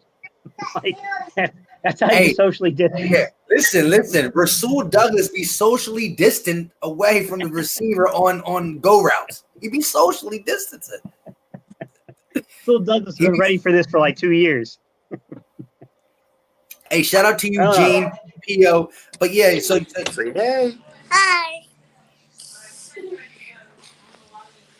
Got the whole fam just chilling. That's what's up, my guy. Yeah. Go ahead, Pio. But yeah, Gene, as a FedEx driver, I know you meet a lot of people, but the thing is, I do got to say this, football players are tackling, sweating, breathing, all that stuff. You know what happens in the bottom of a fumble? Like, at a spitting words, like, come on now. Like, so, and not only that, Mike, hey, Gene, I'm pretty sure you're a FedEx driver because I deliver car parts, but I wear a mask. These players are not going to be wearing masks. Let's keep it real. You know what I mean? We see that the NBA players are not wearing masks. We see that MLB players, the hockey, nobody's wearing masks when they're playing. Now, they might put them on when they're on the sideline. But these guys are not wearing masks, and they're steady in contact with other people at all times. This is the second most physical sport in all four. First is hockey. We know that. But this is the second most physical sport in all of the basically what I'm saying, like MLB and all that kind of stuff. So you're always blocking somebody, tackling somebody, running next to somebody, covering somebody. Anything could happen. You know what I mean? And shout out to you working for FedEx, man, because I'm pretty sure you stuck it out like how I did, man. And you was an essential worker, man. Shout out to everybody that's an essential worker.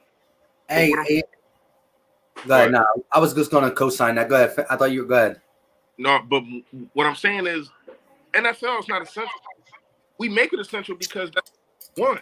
But at the end of the day, they're not essential. Now, what I'm saying is, all right, they signed up for it. Yeah. They making millions of dollars. People don't feel sorry for them. Whatever. But at the end of the day, I just feel as though they should have the opportunity to opt out whenever they want. Whenever they want. If I feel as though it's getting too crazy, I'm out of here. You know what I mean? And that was taken away from them, and I feel as though that's not fair, especially now it's different if you're going to protect these players. If you're going to put them in a bubble, you know what I mean? Fully fresh, telling it where am I? Yo, get out of here, man. You called me one time, and I had I ain't had my mask on, man. But anyway, I wear my mask. Everybody wear your mask. Make sure. Hey, wait. Fully fresh be having the mask on in every video. He has the mask right under the chin. Hey, listen, you ain't got to tell him nothing, Mike. He just throwing shots. He just throwing shots at a stone wall, man. That's all. You know what I mean? He throwing rocks at the stone wall. I'm built for this. But anyway. I got you, Fresh. Don't worry. Oh. I just copped a couple Eagle ones, too. Yeah, that joint dope. That joint, I like that. Yeah. I ain't got my mask with me right now. I ain't out the house. My daughter said her tooth was hurting, but she's sitting here eating shrimp. But anyway. So basically what I'm saying is I don't feel as though it's fair that you're not protecting these players the right way. You're not putting them in a bubble, so they should be able to. That's my personal opinion. You know what I mean?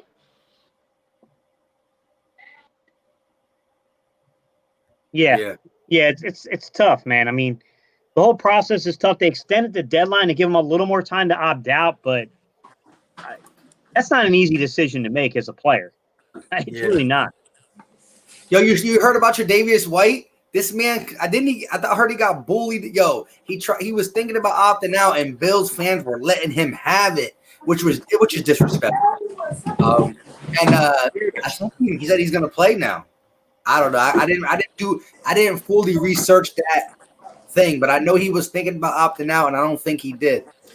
Jalen Williams said 600 cases at my job, and about 60 people in one building have got it in over 2 weeks span. And half the company is working from home. The spread is no joke, and these people have to go home. Yeah. Well, you know how they are, bro. That's real. What you mean? We got a 53 with nothing but quarterbacks. Right. Hey guys, I would recommend it. Hey guys, so y'all that Anthony Perry, everybody, I would recommend this, but here's the thing. Yo, this thing took like 2.5, 3 weeks to get to me, man, after I ordered it. So just beware, man. It took a long time to get it. Yeah, but it is white. I can't do nothing white. I'm gonna say Can't do that. nothing white. I just got my regular black one, but I mean, they ain't nothing on it. You could get somebody fresh. You could get somebody to take like one of the plain black ones and screen print it. Yeah, I just rather go. There's people every single block selling masks. That's the hustle right now. So I just go to them. Hey, shout out for all 68 of you guys in the chat. Again, you guys are all on different channels watching. Some on the Philly Talk podcast, some on Philly Fresh, and some at Gate City. Make sure if you are not subscribed to the other person, at least do the favor of watching the video and checking it out. If you like what you see in a video, hit the button. If not, well, then we'll see you on BBP. You know what I'm saying? But appreciate you guys for being in here. We only an hour, and we just first quarter. Light work. First quarter just ended. We starting a new one. You know what I mean? Hey, Jalen, I would not doubt that Doug, somewhere deep down in Doug's mind, he's thinking, hey, I could run this offense. Somewhere deep down in Doug's mind. Hold on. How you thinking that? Yeah. I lost where I was with the chat, so if I missed your this testing need to be done on Wednesday before games and Monday or Tuesday after games. Yeah, probably. The day that a proven cure for the common cold comes out, that's the day that I'll take COVID vax serious.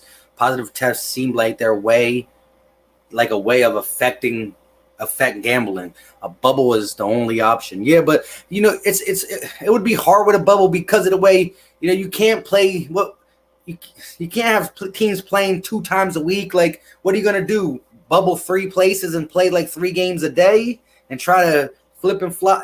I don't know. It would be. I'm not saying it's impossible. They got some bright minds at the top of everything, billionaires.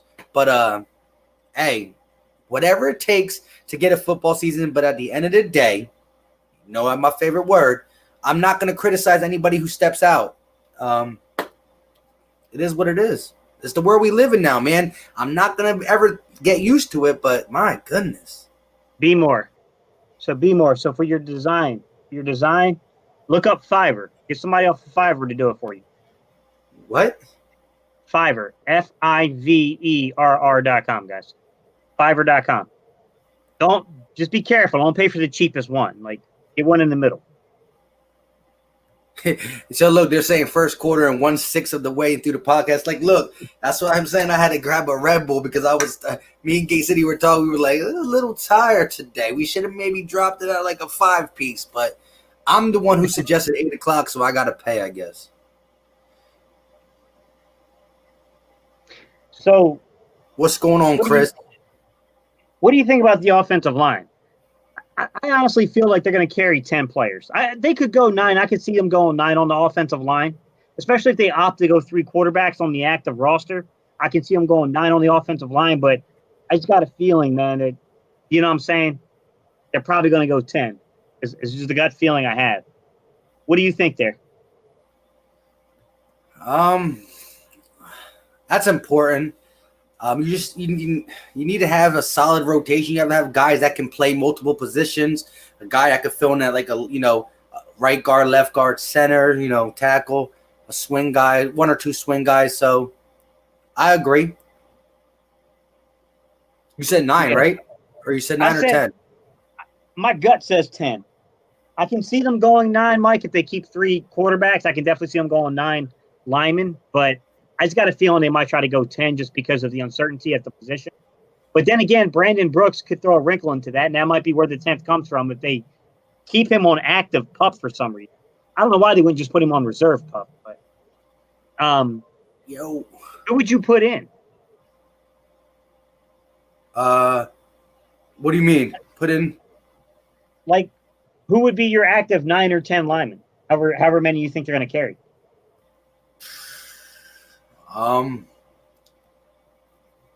Well, we got one active guy who I don't think is coming back in Brandon Brooks.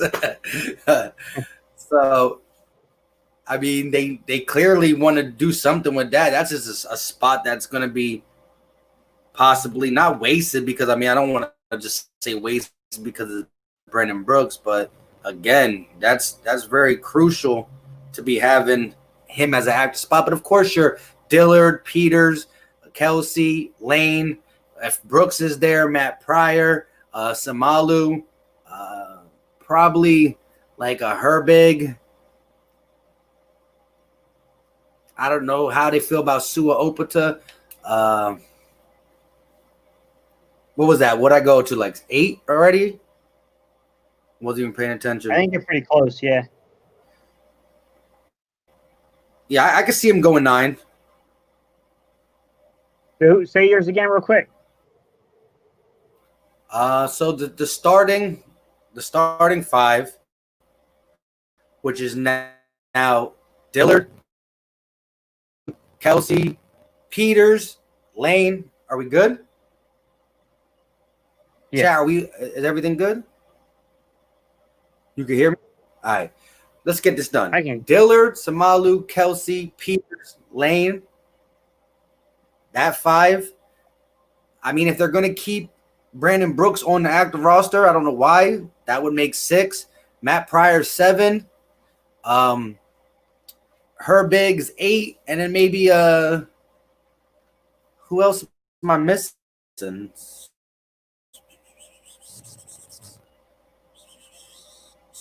Sua Opata? I don't know. That would be my 9, I guess. What about you? Sua Opata, yeah. So I look at it this way, Mike. I would go Andre Dillard. Let me see. You got Dillard. You got Isaac Suamalu. You got Jason Kelsey. You got Jason Peters. You got Lane Johnson, right? So there's 5 right there, okay? To begin with, okay, I would probably take both of the Auburn kids and put them on the active roster with Nate Herbig. And that's a lot of guys that kind of have interior, like you can move them all around, right? So I would say like you can get a kid like Jack Driscoll and have him play guard, tackle, center. My bad. Shout out to the chat. Like I said, when I was trying to get my list, why fixing my connection because I thought I was lagging big time. Yeah. But I forgot about Prince Tega and Jack Driscoll. Prince Tega is a guy I really like. Jack Driscoll, we drafted him, but there's something about Prince Tega that I really like. So Prince Tega's in my 9. My bad. No Sua Opata. Whatever his name is. Opeta. Opeta. I can't get it here. So, like I said, I would go Driska, Prince Tega, Nate Herbig. That would be 3.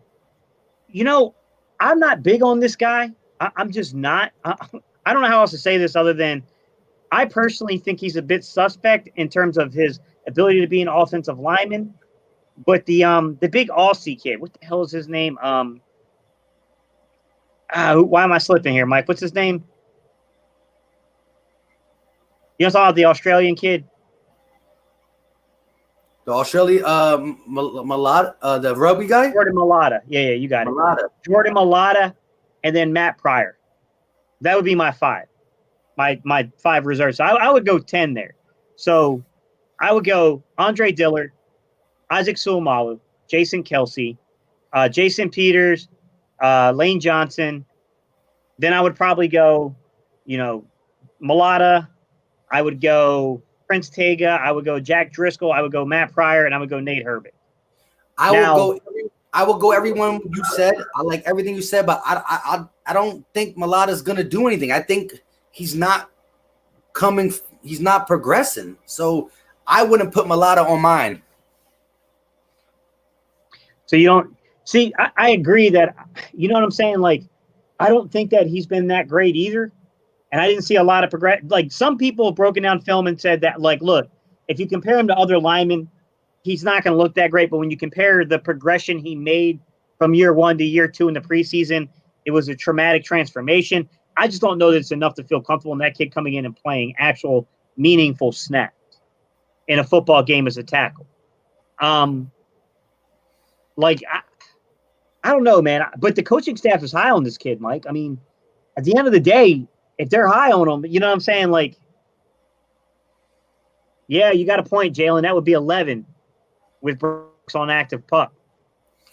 Hey, real quick, shout out to Nina for joining. But what was the tweet that Deion Sanders said? Because I didn't see it. You go with 10. Brooks on active starters. Prince, Jack Pryor, Nate for center and coverage.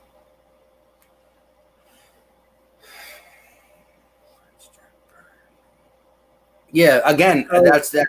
So Jalen dropped, which Jalen knows the line pretty well. Jalen dropped Mulata from his. Yeah, I don't know why you hold on to him, Gate. It's not me. The coaching staff likes him. It's not me. No. I'm trying to project what they're doing. I thought we were given you didn't say Brandon Brooks though, and he's on the active roster, so that's automatically a spot taken too. Yeah. Take it. I know what you meant, man. It's all good.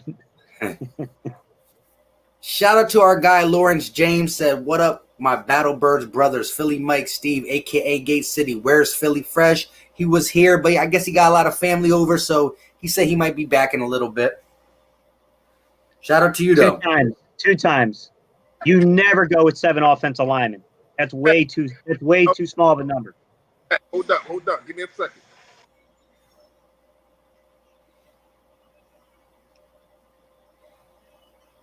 Oh, he said he'll be back. Go ahead. Yeah. All right. I guess he was just popping. I guess he was popping in. Nate Herbig may get beat out by Jeriga.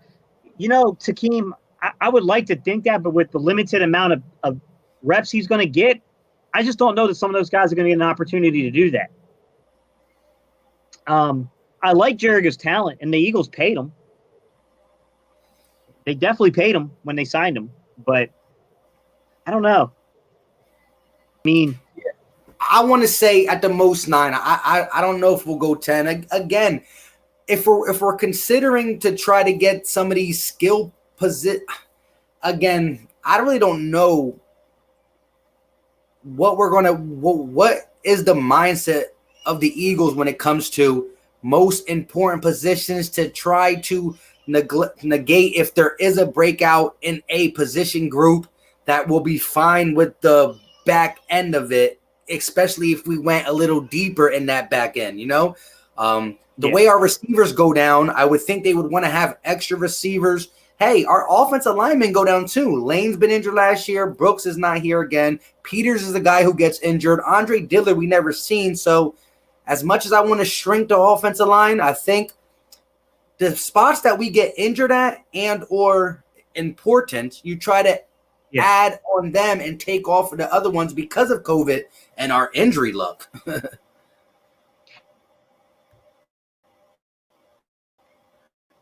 Yeah, doesn't get the hype that it probably deserves for the actual roster battles that are about to happen.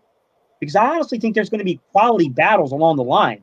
We just won't probably get to see a lot of it, which sucks. But, you got guys like Mulata. You got Prince Tega. You got Driscoll fighting for not necessarily to make the roster, but for positioning, right? Pryor. You know what I mean? Like Nate Herbig, Luke Juriga. Like, man, there's some quality, battles along the line. this is one season I wish we did have a few preseason games to see these linemen play. That kind of sucks a little bit, to be honest. I'm not saying they should play. I'm not saying that, guys. I'm just saying it sucks out of all the years. This is the year we don't get to see the line play.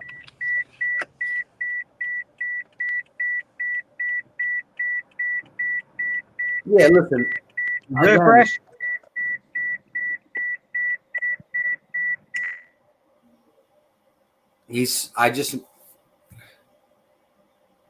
I don't know. But listen, when it comes to Jordan Mailata, it's not that, again, I can't judge him because I haven't seen him play. But because I haven't seen him play, the dude is a physical specimen when it comes to being able to move for a big guy. I just got to see it translate. If the Eagles give me the go-ahead, we'll rock with it. But you see, look at Wambu Shambu's comment. We got guys who are out there who know the technique. We keep the starters, Prince, Driscoll, Pryor, Philly 500, and EDP. That's our 10. My goodness. My goodness. 500 not that big. EDP now, that's a different story, man. My goodness. Hey, shout out to the 64 people in here. Like I said, make sure you smash that like button wherever you're watching it, either the Philly Talk Podcast, Gate City Sports Channel, or Philly Fresh. We appreciate it. And again, when this is over, we all got some new content out. Just go check it out. If you like what you see, hit this button and the red button. But yeah, Bird Fan 1717 said, I think the most telling sign on Mailata is they never put him on the practice squad. They faked the injury even to hide him more. If they didn't like him, they would have kept him. Shout out to you for saying that. But Jason Wall said that just a little bit ago as well. I agree. But the same way that they faked the injury for him is, remember when there was people interested in Sua, what's his last name again, Gate City? Because I can't say it. Opeta. When people were interested in Sua Opeta, we scooped him off the practice squad as quickly too. So like, who gets the one up on that, Mailata or the guy I can't say his last name? You know, again, I rather have a guy who knows the fundamentals. But again, Mailata is a physical specimen. So if he could ever transition to it, sign me up.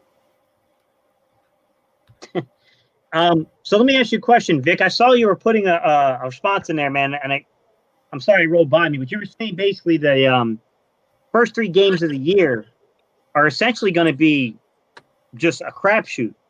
Anyone think that the first game or 2 might almost be like preseason, to where the teams might roll out more than just their starters, just to get guys used to getting hits, used to getting into it?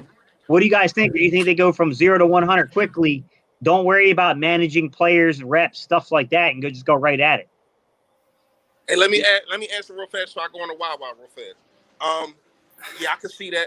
I can see that. But here's the thing with that, right? Once again, it got to be extended. This roster got to be able to be extended, man. So I agree with you on that. At the end of the day, in the words of Mike, it got to be extended. But here's the thing: Are you going to risk winning a regular season game just to throw in some guys, just to get them camaraderie, or just to get them in the flow of things?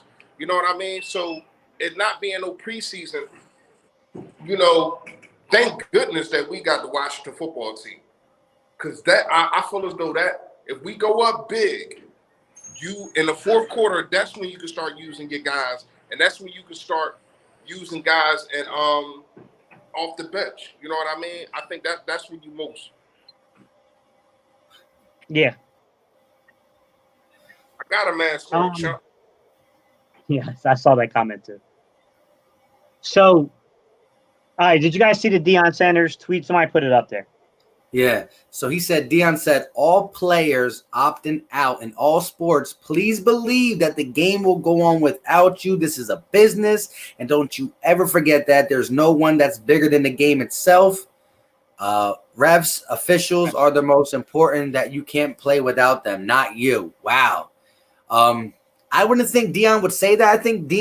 I would thought that Dion would say, again, it's true. There's no one player going to stop a multi-billion-dollar corporation, whether it be the NBA, anything, NFL. Look at AB.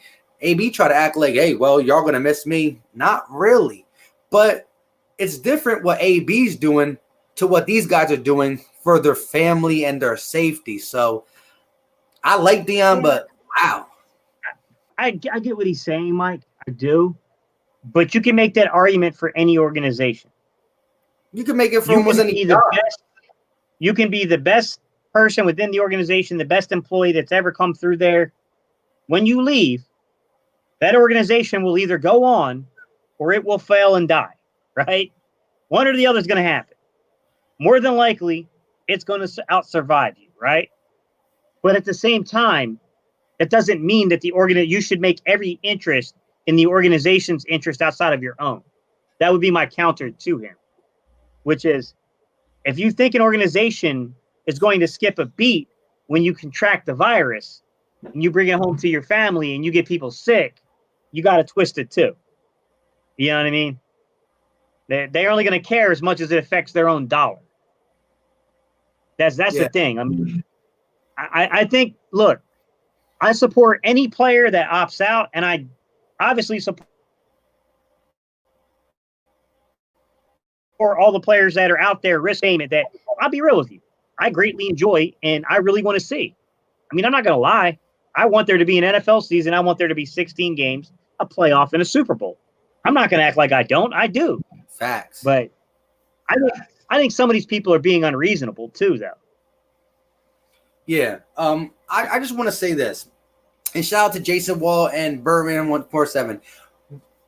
In your guys' eyes, I don't want to say Jordan Mailata is not worth it, but again, where do you have him ranked on the back end? So let's not talk about the starters. The starters are the starters. So from Matt Pryor, Prince Tega, Jack Driscoll, Jordan Mailata, Sua Opeta, Nate Herberg, where do you got Mailata in that backup mix? Like, so Matt Pryor is probably our first guy off the backup chart. Just give me your list of first, second, third, fourth, fifth, and where do you think Mailata can squeeze in there in everybody's eyes? Because again, you're right. If we're faking injuries, there's something there, and what I think is there is a guy who's 300 pounds who can run like a fullback, but I don't know if the technical stuff is down. And then it comes down to, will he ever get the technical stuff? I mean, I can have a Ferrari in the garage and I want to get it to work. I don't want to sell it. But if 10 years from now it's still not working, eventually I'm going to have to say it looks good and what it could do on the road, but I can't get it on the road. You know, Mike, that's an interesting question because I was just thinking that in my head, which is how would I rank importance of these various backup players? And to me, I think the two that could play the largest role, probably Matt Pryor. I think Matt Pryor is going to definitely see reps this year again. Correct. You know, I could see someone saying like, "Come on, Steve, don't be crazy." You know, the next guy would be Nate Herbig. I can also see an argument for Jack Driscoll being the next most important guy because if you don't put Mailata on the team, then who's really the next guy up at tackle unless you move Peters? And Peters is just the guy that you shift if anyone goes down at tackle, and then you plug Pryor in. To me, that would probably be Driscoll. All right, so Jason Wall and Bird fans said that they think that he's going to see playing time this year. That's interesting. I'm not saying you're wrong. I would like to see that. And thank you, my guy Eagles Island said, Opeta. I know, and I know it now. I'm going to forget it in a couple seconds. But again, I agree. But like I was saying, I think they see something there. Again, Jeff Stoutland is probably, to me, one of the best offensive line coaches in the game. That's why I thought a guy like him will be able to get him up to speed quicker than another offensive lineman. I know it's hard to teach that position if you never really played it before. I mean, he's used to getting the ball in his hand and just running straight through people. But yeah, I mean, he's physical. He's athletic. I just hope he can transition to what Jeff Stoutland believes he could transition to, because you're right. You don't keep something around for no reason. But I just hope we're not keeping him around to never use them. That's my only fear, because I haven't seen a last year's training camp video where something leaked out like, wow, look at this guy. Look at this guy. He's coming together, you know? So I haven't seen that. So that's why I'm down on him. But the dude is physically gifted. You shouldn't be able to move like that at his weight. Yeah. You know, if you look at that line, man, I just don't know. I mean, it's going to be a really hard year to figure out, because I just don't know how you socially distance defense and offensive lines.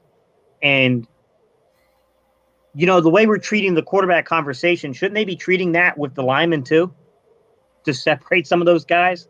Because that's a place where I could see spread occurring big time among the linemen. Yeah. Well, any position group that sticks together like closely, but yeah, the offensive line is a lot of numbers, like the secondary. Your linemen, your D line, your O line, and your secondary are big. They're large position groups. I mean, I don't know, man. I mean, do you think we got any standout stars that we'll see? Any of these young kids? You mean like that of the Drake Driscolls, the Tegas, the Malatas? Yeah.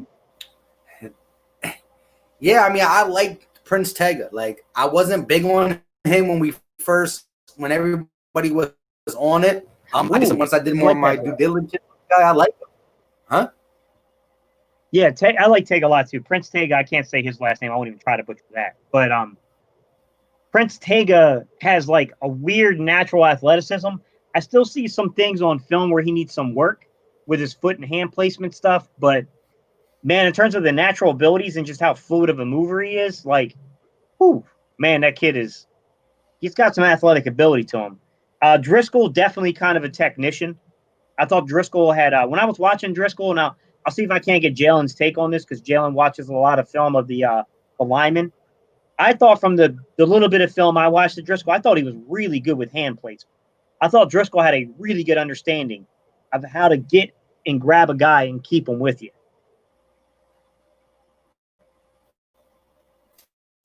I thought he definitely a technician in that regard.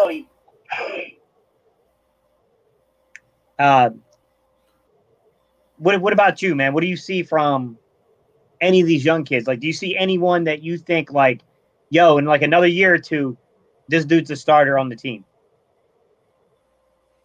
Prince. You think it's Prince? Well, no, because he's a tackle, right? Well, he can probably bounce in. He can play left guard or right? tackle. He can play either. Listen, I know you said this in the past. I'm not sure who I want to be the future center for Jason Kelce. Could it be Jack Driscoll? Could it be something that you said a while back, that maybe Samalu moves over and plays the center position? That's where I think we're going to get our next guy that has to step up in the near future. In the near future, a guy like Jason Kelce is not going to be here no more. And so that's where we have the most, open spot for a young star to come in and say, it's your time. And it's good that Kelsey's given us another year, even though this is a whole messed up year. Hey, maybe if this year is as messed up as it is, he might consider another year. I don't know. But I will say, a guy like Jeff Stoutland gets anybody who has talent and is able to groom them for a year or two before they start. I feel confident in that. First of all, I feel confident in Jeff Stoutland as a self. So you get somebody who has a foundation, Jeff Stoutland's going to do good things with him. Anthony Perry. I personally think Matt Pryor's a wrecking ball, especially in the running game. The kid plays with a nastiness. He's got a little work to do as a pass blocker. But I thought he performed well. I honestly thought, I told you guys, I had a really big gut feeling that Jason Peters was coming back to play right guard, but I think it's completely unnecessary. I think Matt Pryor would have been perfectly fine over there, to be quite honest. Sean Smith says Driscoll's got bad feet, bro. I didn't see that on film. He's a Cowboy fan, I believe, so be careful. I'm just kidding.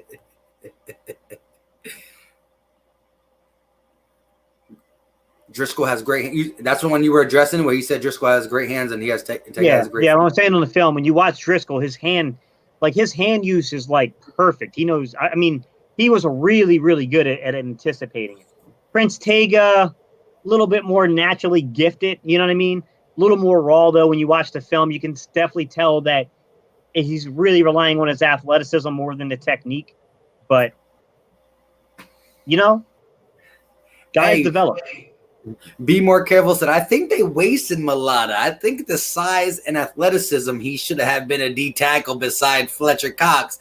Well, let's think about this though. I think it's a lot easier to teach just go attack than to protect, with all the nuances of technique, hands, and being able to create draw flags and stuff. You don't want a guy holding all that technique. You really can call holding on every play if you want to get technical. But yeah, just go eat. There's the playbook. Go eat. No, I'm just kidding. It's not that simple, but I'm just playing. I hear you though. Yeah, I'm pretty high on, like Jalen said one. But Jalen was saying about Driscoll, you said about Tega. I'm pretty high on Matt Pryor. I think Matt Pryor can play in this league. In my opinion. Yeah. No, when you were saying young guys, I thought you meant like the newer guys. If you're just talking backup players, because I was kind of fine with Matt Pryor coming in to play right guard prior to Jason Peters coming. I did want to get depth there in case Matt Pryor went down, but I like Matt Pryor, what he did in the Seattle and the Giants game. Yeah. I liked it. But you know what's crazy, and I'll admit this? I was not a fan of Pryor last offseason. Say it again? The way he progressed, Matt Pryor, I was not a fan of him last offseason. I knew that he would likely make the roster, but I didn't think he showed a lot in camp. And then when he got his opportunity in games, I guess he showed us what the coaches were seeing the entire time. And that's one of my things. If you give Stoutland a guy who has foundation, who when he was drafted out, his draft profile was exactly where he got drafted. And what they said is, if you get him on a team that he can sit for a couple years under good coaching, he will be something. That was their exact projection. And it looks like it's fallen into place, being on the Eagles, being behind Brandon Brooks, and or anybody, because the offensive line is stacked with good players, and having that boy behind you, Jeff Stoutland, who's just a monster. So I like it, but look at Jason Kelce is going, so we do got to – that's the first spot. Like, Andre Dillard hopefully could be the future at left. Samalu got time at left guard. Brandon Brooks, if he can stay healthy, that's our guy there. And Lane Johnson's there. So center's going to be the position that we have to fill for the immediate future.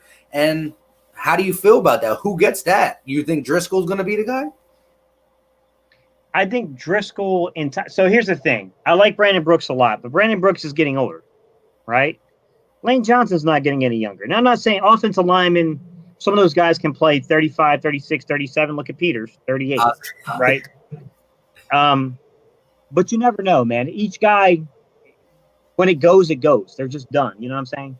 So I don't know. And I think you do have to be concerned about getting younger in those positions with guys that can have a year or two of development with the potential that they might be your guys 2 or 3 years down the road that are filling in, taking over those roles. A Todd Harriman's. I mean, think about the way Todd Harriman's come up through the organization. That type of those type of players. Well, but Jason Wall, I do want to say this. This is showing how technical an offensive lineman job is, with schemes, blocking schemes, all the fundamentals with your hands, face, feet, body weight, shiftment, because it's not as easy, because the dude as athletic as possible for a big man, and it's taking him some time under good coaching staff. So I'm not going to give up on Mulata. I was like, when we drafted him, oh, yeah, look at that rugby player. I thought we should put him in on some 3rd and 1s, cannon the ball, run straight, because I seen him run in rugby. The dude had some speed. Probably ran like a a 4'9", a 5'3". You know what I'm saying? For a big dude. So I'm just kidding. If you go 13, who's the extra lineman you bring in?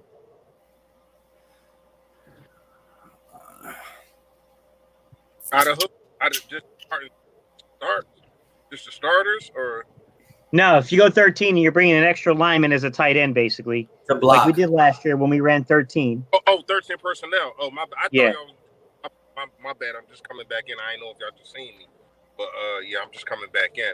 So, are you saying 13 personnel to block? Yep. All right. So y'all went over the starters, obviously, right? Yeah. All right. So it depends on what side we going on. If it's the left side, I probably go Prince Tigger. If it's the right side, I probably go Driscoll. So you wouldn't put Pryor in? I forgot about Pryor. Yeah, but where am I putting him in? Am I putting him on the outside? Am I putting him in the guard at guard? Either. You can put him technically as the tackle, but you can put him outside as the tight end. I don't think he's that guy. I like Pryor, man. I like Pryor a lot. I feel as though we was cool without having Jason Peters here. You know what I mean? Like, I was confident in Pryor. Bringing Jason Peters was just I don't feel as though it was a slat in Pryor's face. It was just make sure that. Why you laughing? No, because before you got back on, I was saying, listen, I'm surprised. I said this.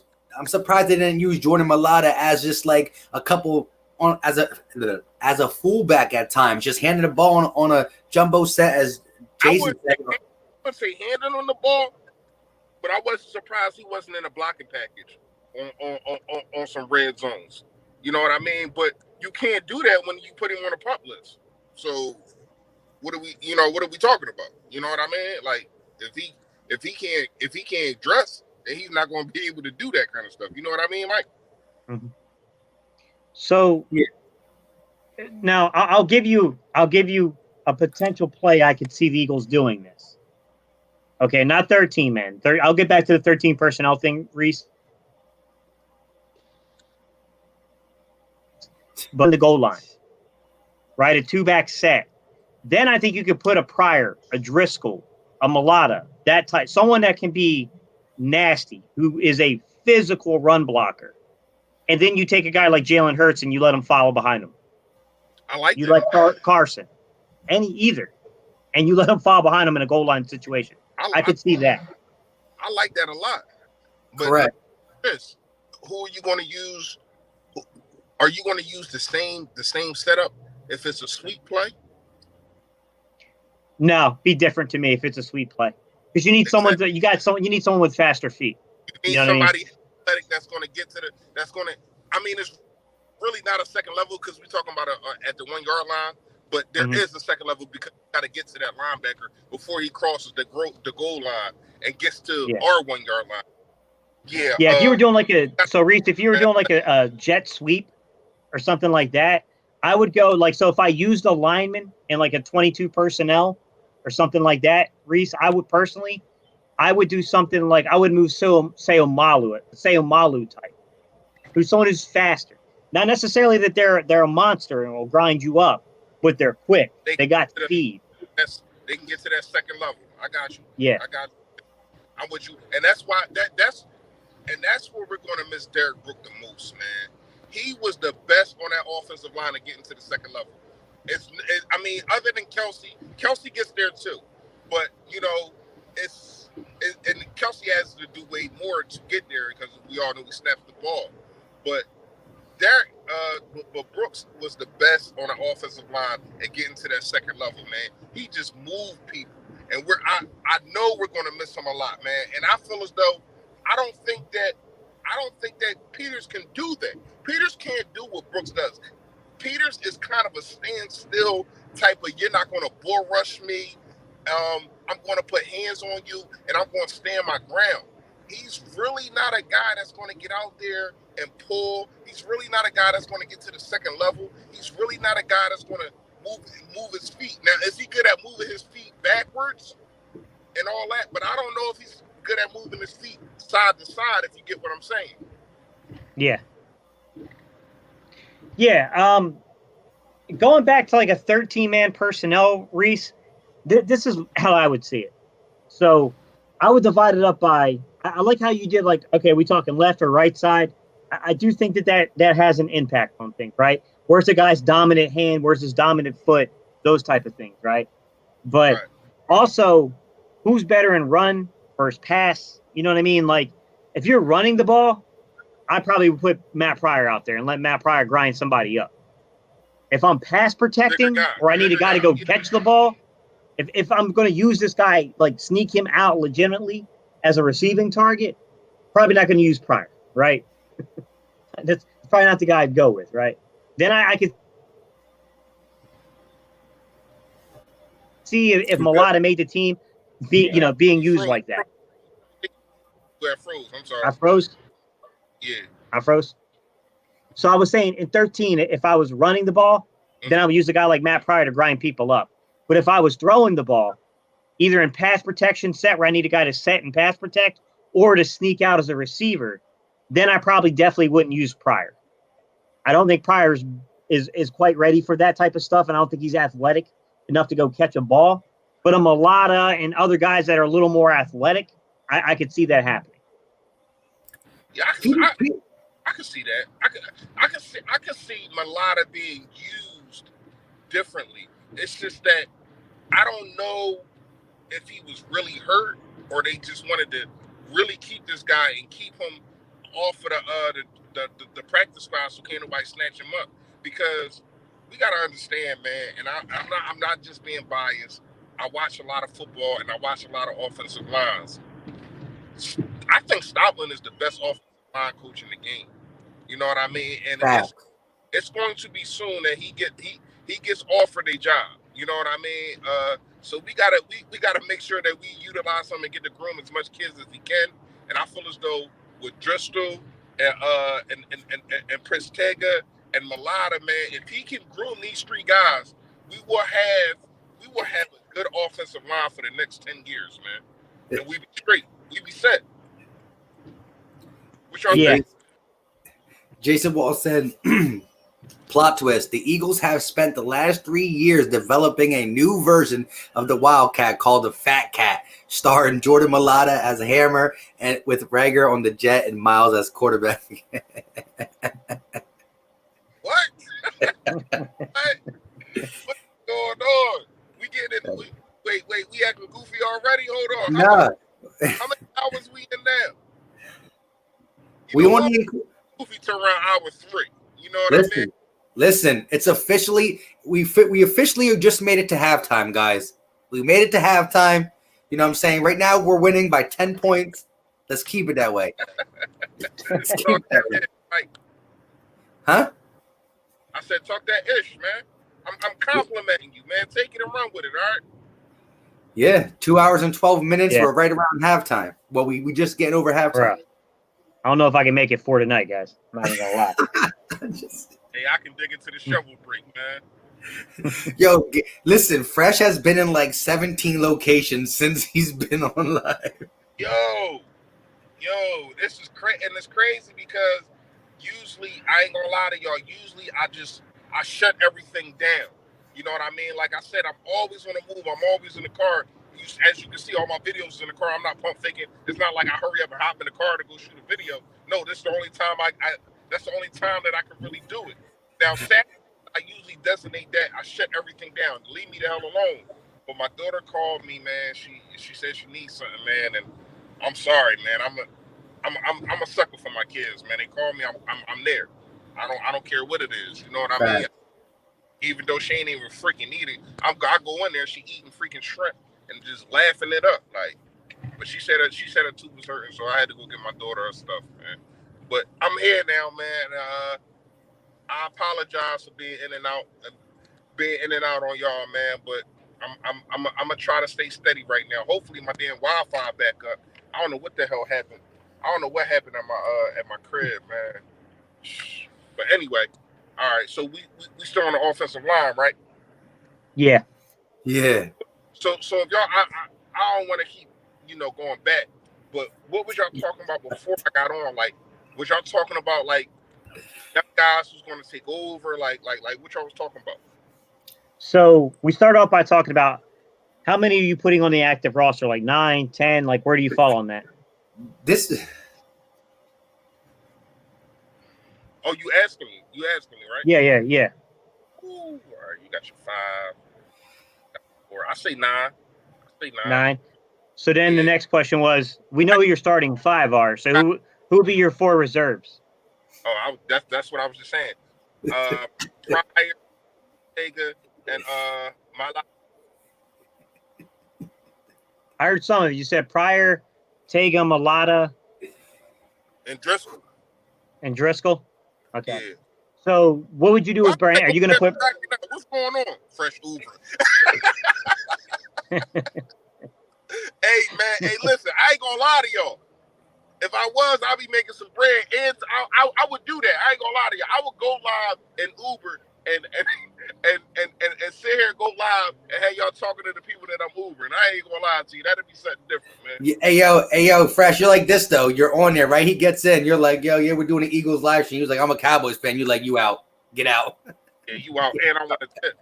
And I want to tip. I'm saying everybody the address. I know where you live. No, but yeah, that's my favorite gate city. You hear me? I heard before. So what would you do with Brandon Brooks? Would you move him to the reserve pup, IR him? What would you do? We talked about this before I got off the jaw. Why is he on the active pup list? I don't know. Like why? And that's taking up a spot. I don't get it. I'm not gonna say we don't need him, but we need don't rush these guys back. We need 100%, man. All right, look, let's go ahead now. Finish that. I'm just saying we need 100%, man. Like stop trying to rush guys back. We see what just happened with Carson when they rush and he rushed himself back. You know what I mean? And even Brooks, we forget that Brooks just came off the other leg, the other ACL, and he came back in speed and time. We like, oh, how the heck he back that fast? You know what I mean? And I'm not saying one had to do with another, but I just don't want that to happen again. I don't want him put in a predicament to where as though he's going to get hurt again because he's not 100% healthy or he's not sure of himself. So he's probably leaning more on his left leg instead of his right. You know, stuff like that. When you play and you get injured, you know what I mean? It's in your head that damn, I gotta favor this leg. I gotta make sure that I'm not putting this much weight on it. So you gotta make sure that you're doing everything you can to try to make sure that you don't get hurt again. We don't need that in his head. So just let the guy be, man. We seen you in 2021, man. Point blank period. Yeah. That so Vic, I'm not qualified to really, because I honestly, outside of Pop Warner football when I was a kid, I really didn't play the line. Like, when you're in Pop Warner, everybody plays the line a little bit. But yeah, everybody plays. I mean, yeah, like, so all I can do is refer to Jalen, who played it at a college level. And Jalen said that he thinks, honestly, even though muscle memory and all that stuff, he said within a month you can build the muscle memory to play the other side. So, I mean, I'd have to refer to him on it because I personally don't, you know what I'm saying? Like, I can talk to you about playing quarterback. I can talk to you about playing corner, playing wide receiver. I've done all those things, but I just, you know what I mean? I don't know how long at that level it takes to, you know what I mean, make that transition. But Jalen said that within a month, he should be able to do it legitimately. But let me ask you this, because I know both of y'all seen my video of when we first signed. What is wrong with having man, I can't remember his name, man. Having Jason Peters play on the left guard and having play on the right guard. He already played. I don't understand why you wouldn't do that.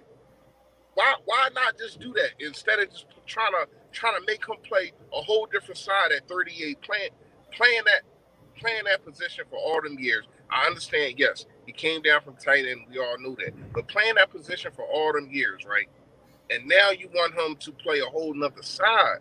I just rather him be next to our second-year player in Dillard, still being able to coach him on and off the field. And I feel as though we would be more secure having him on the left side, man. Vic, to begin with, About that, though. you kind of missed it, man.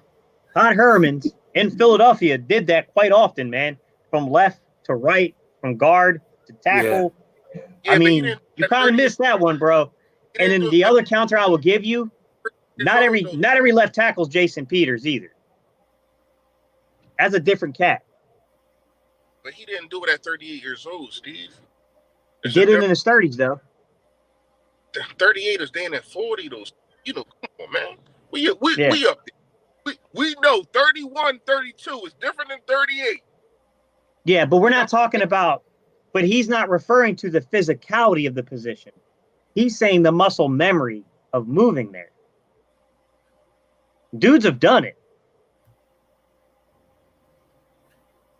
I mean, it's common. You can't say name left tackles have done it. A lot of tackles late in their career have moved into guard. And then some dudes that, you know, generally just speaking, they just weren't athletic enough on the outside, but had the physicality move from tackle to guard. I mean, it happens. Like, it's not like it's that rare. I mean, I think most of our concern with Jason Peters is, as Fresh was alluding to, the older you get, the contact and the physicality of playing in the trenches. All right, so let's do this real quick. All right, he can be exposed. I think he can play the role. All right, let's do this. Let's get a number through 1 and 10. All right. So I'm gonna start with Gate City. Then we'll go to Philly Fresh, and I want everybody in the chat to chime in. What is your comfort level from 1 to 10 with Jason Peters playing the right guard position? You, as your own person, think from 1 to 10. What's your comfort zone? Go ahead, Gate City. 10 meaning what? Playing right guard. 10 meaning the most confident, 1 meaning the least amount of confident. Okay. 6. 6. Yeah. 5.5. I'm gonna go 5.5. Man, I'm not confident until I see it. I need to see it, man. Yeah. And it's a shame we won't be able to see it until we play Washington. You know what I mean? Who is it? As much as we want to grind Washington up, they do have a good defensive line. So this is going to be a good test from the rip for Dillard and, you know, and for Jason Peters. 420. Yo, Murph is the young boy. Yeah. What's up with him, man? Yeah, right. Yo, Jalen Williams. So, yeah. Jalen, I like that take. Yo, he probably really a whole guard. Yeah, it is easier, right? But you got to understand how, especially at the right guard position, how Doug Peterson calls plays, how much active you have to be to play at the right guard. You know what I mean? It's not like you just sitting there blocking. No, you got to pull, you got to pop, you got to get to the second level. And I'm not sure if Jason Peters can do all of that. But you got to remember, Reese, at right guard, the Eagles' right guard is a little different because we run a lot of inside zone. So you're right. So this is why I told people I thought Jason Peters might be coming back to Philly. Your right guard has to anchor, okay? You need to anchor one-on-one and be able to move out free techniques. Your left guard is used a little more for pulling. I don't think at this point in Jason Peters used to be one of the best pulling tackles in the league. Screen guys, that kind of stuff. But I think at this point in his career, that's not ideal for him. But I do think he has the strength to anchor. You get what I'm saying? I thought that while some people keep saying, like, oh, it's insurance policy to Dillard, sure, a part of that is absolutely true. It's about insuring Dillard. But I think the bigger aspect is that they don't believe Suamalu can go to right guard and anchor. I think that's the bigger problem. They don't trust Suamalu's strength. to do that. So real quick, I'm going to say a 6'2", just for the simple fact we haven't seen him do it. I do believe in the bodyguard's abilities. Again, he's very nimble, but again, at 38 years old, you don't want him doing that. Now, the left tackle and the right tackle got to deal with strength and speed because them outside rushers be fast. Now, instead of dealing with the Von Millers and the Khalil Macks, he's going to have to deal with the big boys, the Hargraves, the Malik Jacksons, the Fletcher Cox. They're all on our team. But that type of build, now he's built for that because he's the bodyguard for a reason. I'm going to go with a 6 because I haven't seen it. And he's, he is getting up in there in age where the injury does. Yeah. I'm just trying to finish my thing. Yo, can y'all? First of all, it's not my internet. That's number one. Number two, can y'all? Yeah, we can hear you. Can y'all hear me? Yeah. Am I in the clear now? I had to drive somewhere where I get in the clear, man. See how much I do for y'all, man. I make sure that I go somewhere to where as though y'all can hear me. You know what I mean? Shout out to Yang Gang. Listen, JP is, like I said, he's a great dude, but and I'll give him the benefit of the doubt. Let's say that.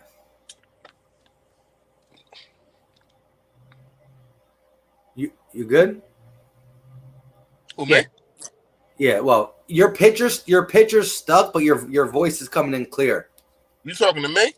Yeah, fresh. Oh, all right. Let me drive somewhere else. Your voice is good, just your picture's stuck. So that's. I don't know, man. People might screenshot that joint. Picture say 1,000 words, man. I might try to grind me up. You do look a little sus. I never look suspect. You hear me? Never look suspect. Oh man, it's too much. Let me know when I'm good. You're good. You're good, bro. I would have to say 6.5. I need to see it. I can't go higher than that. What's up, guys? I love the video, guys. Let's turn up for the Eagles. Let's give a like. These guys they're great at what they do. Appreciate you, King Heart 316. Thank you, Nightheart. Definitely appreciate you, man. That's the nicest thing anybody said to me all day. You know what I mean? So everybody want to try to grind me up, man. It's cool. Watch when I get my internet back. First, y'all try to grind me up about my sound. Now my internet go out. Y'all trying to grind me up now. Watch it when I get my stuff back, man. Seriously. But look, I wanted to say this though. So the chat, the majority of the chat stayed around 7. We had a couple 6s and 5s. We had a couple super confidence in a 9. We had like 2 or 3 9, but the majority was around 6 or 7. So we all given JP the benefit of the doubt. We know that he's a big body who can bang, but listen, this is why we spend. I'm surprised we got 62 people still in here hanging with us. We've been spending like a good hour and 15 on the O line. Well, we don't get a chance to talk a lot about the line. That's a thing. Correct. But like I said, guys, when I made the prediction about JP, it was based upon when I looked at the players. Now, look, did I think the signing was necessary? No. It's done. I didn't. I thought it was completely unnecessary. But as I looked at it and I was talking about it, I was like, look, I just cannot see Isaac moving over to right guard. I just don't think he's strong enough. I don't. I think he'll get manhandled trying to anchor. Flyers won. Yeah, that just came on my joint. Shout out to the Flyers. I'm on the bandwagon. I only know 2 players on that team, but I'm on the bandwagon. You hear me? Flyers to the Stanley Cup. Hashtag. Dang, you know one more than me. Hashtag Flyers to the Cup. You hear me? Seriously. I don't care about social distance. If we win a chip, I'm right down on Broad Street, man. Come party with me. Yo, yeah, so. But yeah, shout out to Jalen Williams. I haven't seen him comment, but yes, the dude is very knowledgeable when it comes to O-line. Like you said, he said it's stuck in his brain. You played 4 years in college. You know the verbiage very well. Wait, hold on, real fast. Like, is that his name? Jalen Williams? No, it said, "Are you available Friday nights?" That's his name. Oh yeah. He's a Cowboy fan. Makes sense. But he's a Sixers fan too, though. So Makes sense. Yeah, I don't get that. I don't get that. He try to get drunk Friday night, so he ain't got to remember Sunday when they lose. You hear me? I thought we gave you a few beans fresh 2 months ago for service. You copped the money. First of all, anybody that gave me a super chat through Mike, I ain't touched none of that. You know what I mean? Mike kept that in the tuck. Mike kept that in the tuck. He probably gambled it, flipped it 10 times. I ain't see none of that. You know what I mean? But no, man, it ain't had nothing to do with that. It's everybody. First the power went out. I know y'all. Well, if y'all in the Philly area, man, you know we had that crazy storm on Sunday, and a lot of things happened. Like, yo, when I tell y'all, like, it was floods everywhere. You know what I mean? So a lot of power was out. Now the internet is down, and Xfinity is. They had sent me an email saying that they trying to figure it out, and all this. Man, I don't know. Then I got Sprint, so y'all already know how I feel about Sprint, man. Like, they is hard. Ever since they linked up with T-Mobile, they've been horrible. So I'm just stuck like Chuck right now. You know what I mean? Hey, I'm dealing with it too, Fresh. That's what I use. That's what I use on this too. When I be trying to get the orders in, like when I'm trying to see the orders so I can go, yo, bro, man, there'd be like some areas where everything's dead. Like you can't get, like you on straight 3G. Yeah, it's like a dead drop zone. I don't know, man. Like I be talking to people. I be on jail calls. And they just drop. You know what I mean? Like I'm really about to go with Verizon or something like that. Seriously, Sprint tripping, man. Yeah. Lawrence James, shout out to you, my guy. Channel member said, "Hey, don't trip, Fred."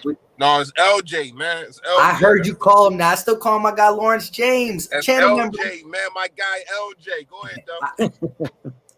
Anyways, LJ Lawrence James said, "Don't trip, Fresh. We ain't grinding you up. I glitch worse than that when I pay child support every 2 weeks, my brother." Hey, I'm right there with you. I pay it too, man. I pay it and I take care of my kids. That's the crazy part. But hey, Bird Train 1717. That's a good question, man. What'd he say? It's 10:47 p.m. Yo, Jason Wall, why you gotta do that, Jason? Come on, my guy. Ben Wentz is done for the season. What? Ben Wentz? Who the hell is that?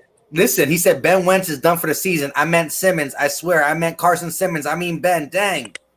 Oh, wait. Come on, my guy. Wait, what? Dang, Jason. Wait, I see you got who is that? You got somebody with an Eagle jersey on. What's going on? Nah, he just talking ish. Yeah. Okay. How much do you think the fact that we are likely won't be loud crowd will affect the young O-line guys? It seems like communication will be easier this year. Won't be a lot of silent counts needed. So I'll give you my perspective on this, Birds fan. I think you'll see a lot more quick snaps. I think you'll see the offense trying to catch the defense off guard with a quick snap, a quick count. I think that's what you're going to see a lot of. You'll see silent counts, but they're going to go quick instead of trying to draw you off sides. What about you, Fresh? If it's anything, I got Sprint. It's trash. It's definitely trash, Gene. It's trash, man. You told me that in the live, though. I know it's trash, man. But to what you were saying, Steve, if they're going to do anything like how the NBA, I really like what the NBA has been doing, yo. I ain't even going to lie to you. I really thought, I said, man, simulating the crowd with the noise and all that kind of stuff, that's going to be corny. Don't nobody want to hear that. The NBA has been doing a good job at it. I ain't going to lie to you. Especially when, like, I seen the Sixers game. When they be home, you can, like, it's crazy. And then they got the, I want to say the virtual fans on the screen and all that kind of, I mean, the NBA is doing a thing when it comes to that. If you're not really actually watching the game and you're just like in the kitchen and you just hear the game, you would think it's a crowd. So I don't know what the NFL is going to do. But if they don't do that and it's just silent, which I think would be stupid now that I'm seeing what the NBA is doing, it's definitely going to be a lot of things trying to catch people off guard and all that kind of stuff. You can do that because you can communicate faster.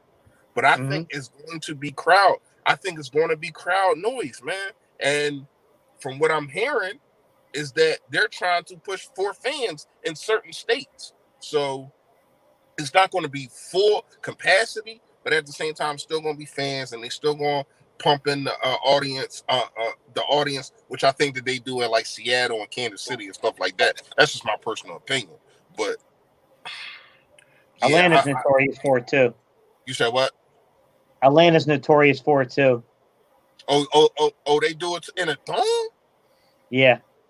That's just crazy. Mm-hmm. Do you think anyone's going to take it too far? You think there'll be anyone who's going to go ridiculous with it? Like what? Like really trying to go crazy with trying to pump in fake noise, basically. I don't see what the NBA is doing. I don't think it's the teams that's doing it because they're in a bubble. You know, once again, we're going back to the bubble thing. The NBA is actually the ones that's controlling that. But now that you just brought that up, that's a good question because it's going to be these teams because it's their own stadiums. So yeah, of course. I mean, you got dudes like Jerry Jones who's going to try to go crazy. Of course, he's whatever somebody does, Jerry Jones is going to try to overdo it. So yeah, I think so. Yeah, I just missed the Bieber days. You missed the Bieber days? No, I mean I wasn't there. I missed that. I mean I missed that era. I didn't miss it. Yeah, that's what I'm saying. You missed the Bieber days. Oh, when you said it, I was hearing it like you wanted to go back to it. No, yeah. I got what you're saying. But yeah, the Bieber days. What, man? I remember my first Bieber. It wasn't on. I used to fraud. I ain't gonna lie to y'all. I always keep it real with y'all.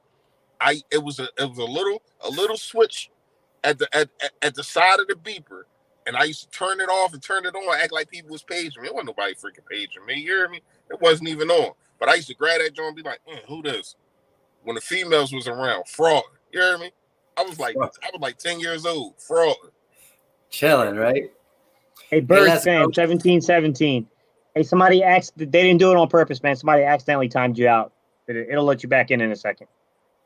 Hey, what he knew? I never seen him before. Shout out to him though. He's been around at least the last couple of weeks. I've seen him. Hey, let's go Birds HD. What's going on? Let's go Birds HD. We going into 2 hours and 37 minutes.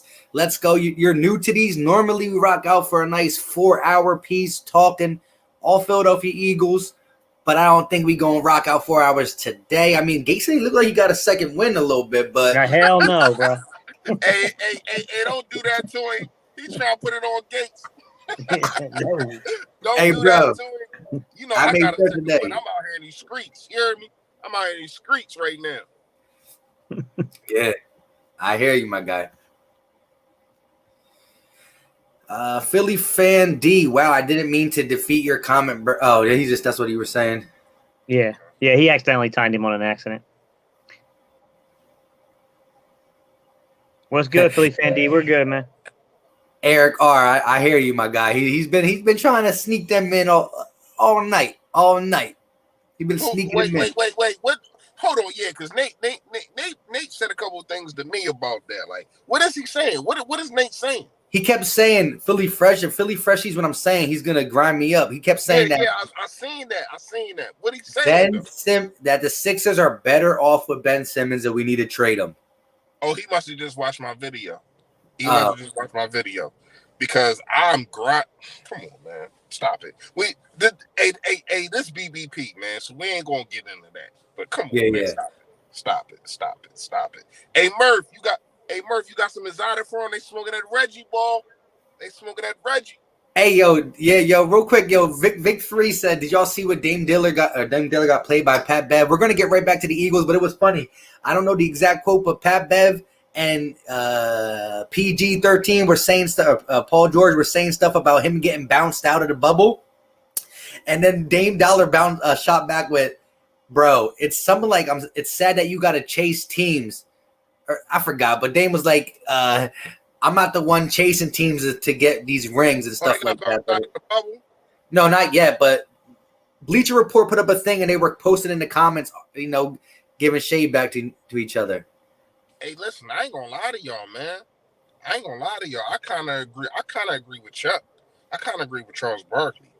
If they get the AC, they're gonna be trouble for the Lakers, man. Mike, look, Damian Lillard. A lot of people want to talk. I know we getting off subject real fast. A lot of people want to talk about Steph Curry. Damian Lillard is right there, man. Yo, this dude, he is logo Lillard. Like, seriously. He pulls up from the parking lot. And it's effortless, man. Like, I really like Lillard, man. I ain't gonna lie to you. I like CJ too. But Lillard, man, and he can rap too, so you already know how I feel about that. But I really like Lillard, man.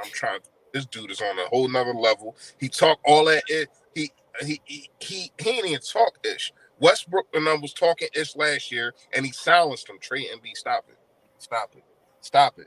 Hey, Charles, call me, man. Call me later, man. You tripping? I might have to beat him in Madden. I think he's just trying to troll people, man. Okay. Who? Charles. I think Charles is trying. I think he's just trying to get around. Listen, I don't know how. I know Charles knows football, but I don't think he knows basketball saying no stuff like that. And he think LeBron better than Jordan. So, anyway. All right, let's get back to the Eagles, because if we don't get back to the Eagles, let's go. All right. I'm more concerned about JP staying healthy than holding his own at right tackle, right guard. Right guard. Yeah, I know what he meant, though. How you doing? This is my first time seeing you today. How you doing? Yeah. So, all right, let's talk about something. Well, okay. So, when it comes, I got a notification. My bad. Stop it. So, week 1 against the Washington Redskins. Do you think the offense is going to struggle more, or the defense is going to struggle more when it comes to no preseason games? Go ahead, Gates. Oh, shit. Damn. I think the offense will struggle more, personally. So much of that is predicated on timing and rhythm that I just think that if you're out of sync, it's going to be ugly for a little while. Chat, let us know too. Chat, we want to know your answer before Philly Fresh goes. What do you think is going to struggle more in week 1 against the Washington football team, offense or defense? Let us know in the chat, and you can give us a little backstory why. We'll read through these. At first, I was going to say defense, but then I thought about it. I thought about who we got on the front line. I thought about who we have at CB1. And it's really not that complicated if you don't make it complicated. You know what I mean? Especially going against this team that just is a dumpster fire. You know what I mean? And then you look at the defensive line of the Washington football team. They can be disruptive, man. We're not going to sit here and act like that can't happen. With Kerrigan, with the guy that they got Chase, with Chase Young, they can be very, very disruptive. So I would have to go with the offense. I ain't gonna lie to you. And it's not necessarily about what Gate City said with the time and all that stuff. I understand that, but I feel as though Carson can galvanize the troops. He can get things together, and I feel as though they have the coaches to do that also. My thing is, man, Charles crazy. But wait, you must have got you got. Go ahead. My thing is, are you going to? How is the offense going to look from the rip? Are you going to be this offense that came out for the last 2 years in the beginning of the season conservative? Or are you going to just let this guy rip it, man? We seen what happened when they let him go in the Washington game, the first Washington game last year, and Deshaun got loose. 250 plus yard bombs. Are you going to let this guy just rip it from the rip, man?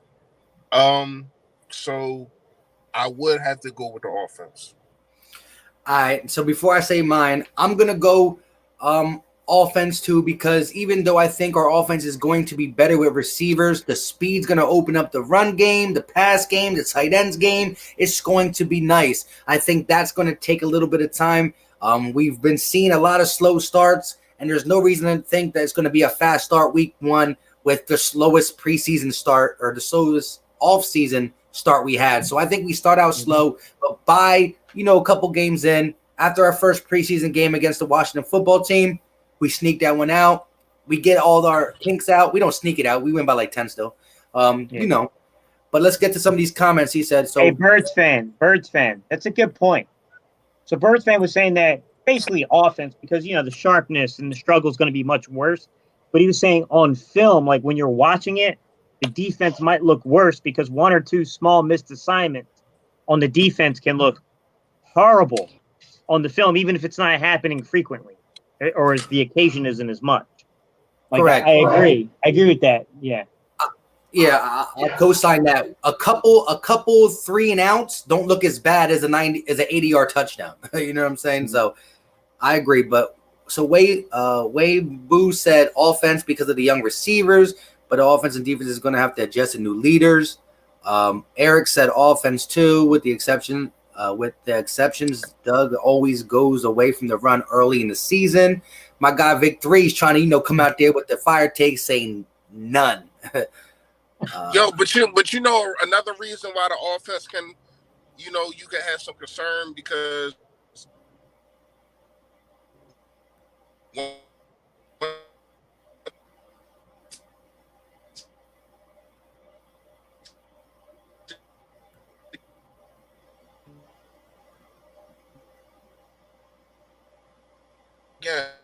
for the last 2 years, we had one of the worst, and people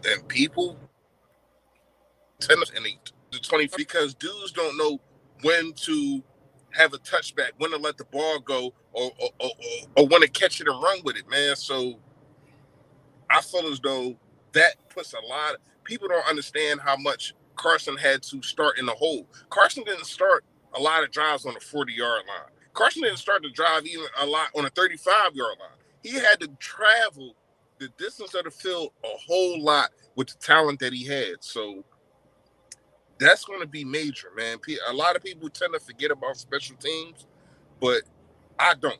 You know what I mean? And we got to understand that special teams cost is a big factor when it comes to the offense. Not really the defense, but when it comes to the offense, it's a big factor. I mean, you could switch it the other way when it comes to punting the ball, yeah. But I'm talking about when it comes to receiving and also kickoff receiving. You know what I mean?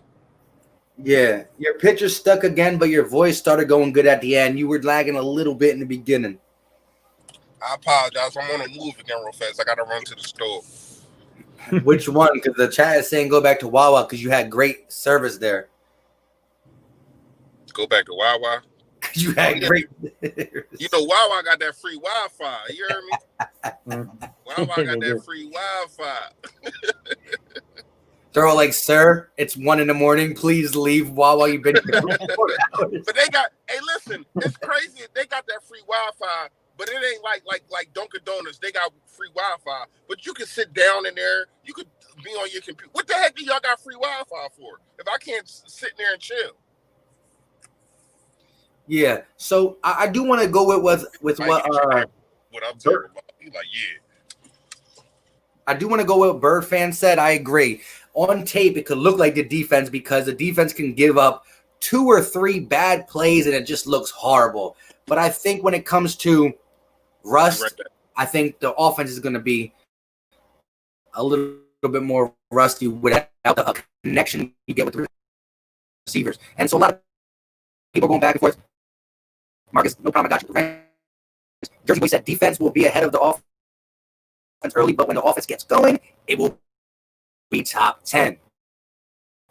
I like it. I like it.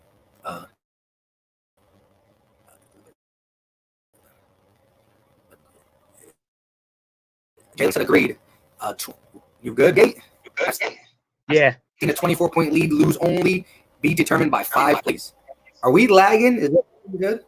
Yeah, I had to hit the airplane button on and off. Like, I just think the Wi-Fi is going crazy.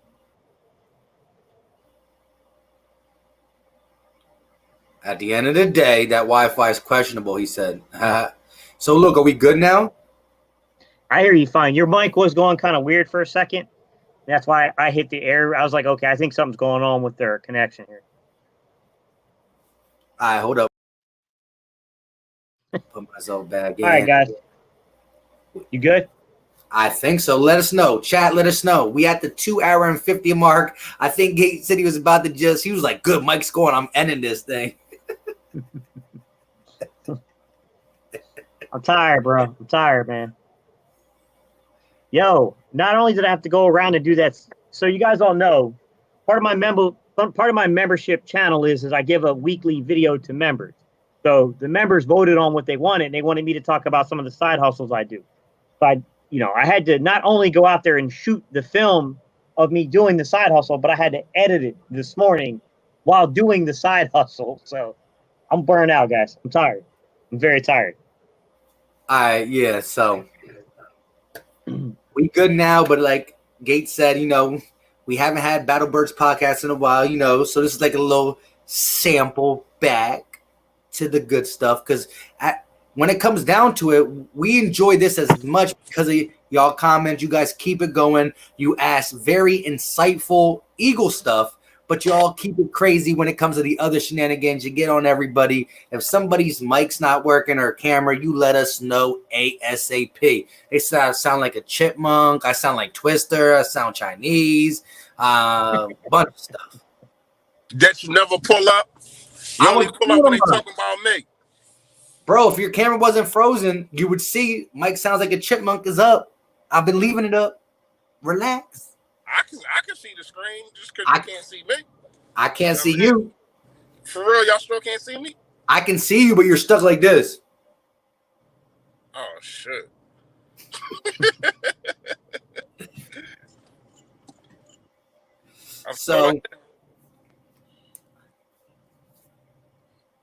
Yo, I can't wait to watch this back. I know I look like a whole nut in this joint.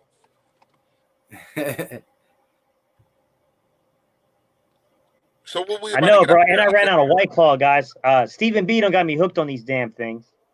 What is that? And it's that White Claw that Stephen B always be drinking. No, you not drinking White Claw. No, we grind people up for that. Yo, not the White Claw. They like had to, bro. Alcohol. I know.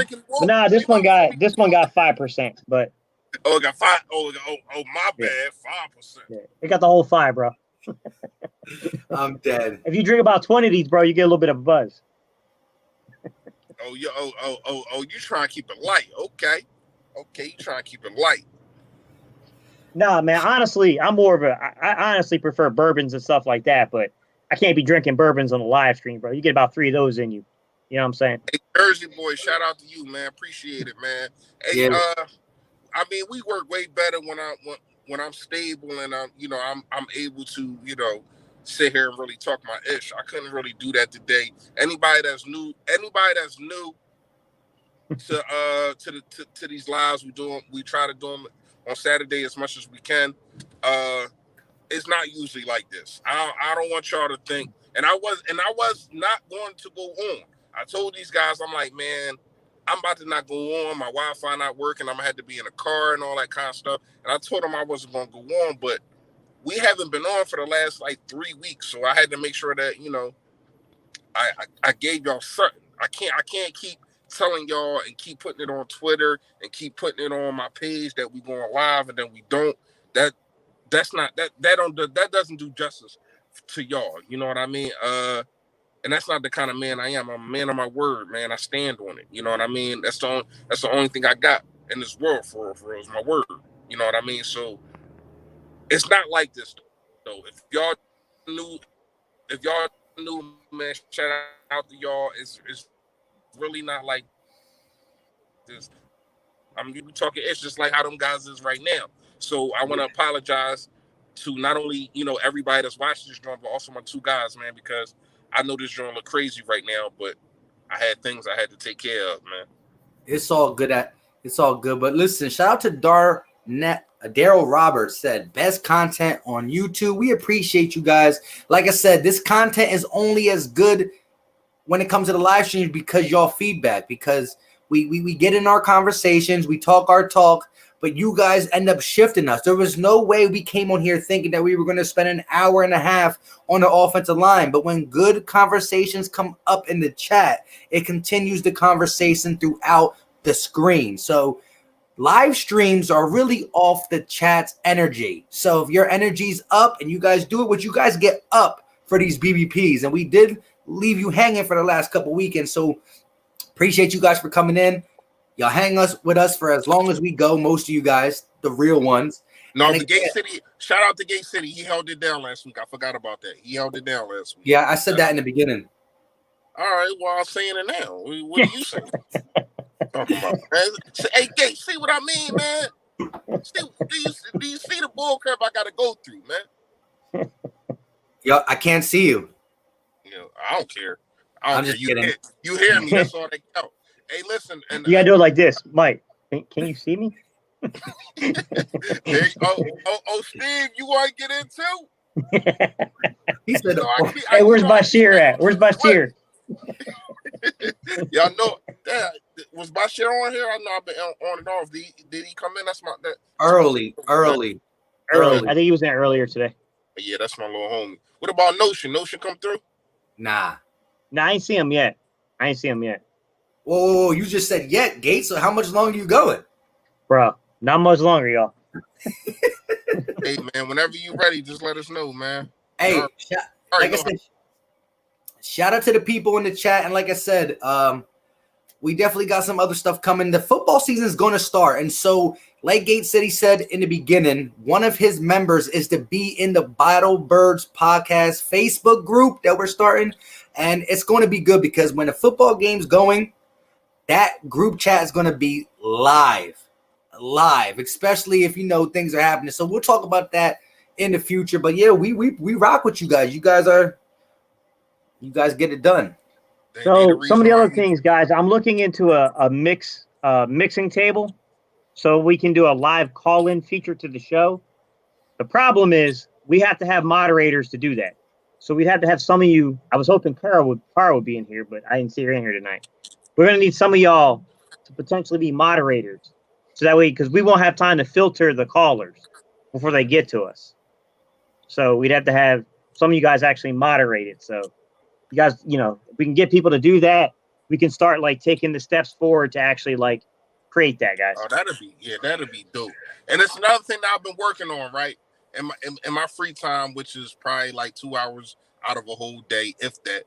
In my free time, I have been dissecting all the Battle Bird podcast streams, and I am putting together the funniest moments of the Battle Bird podcast.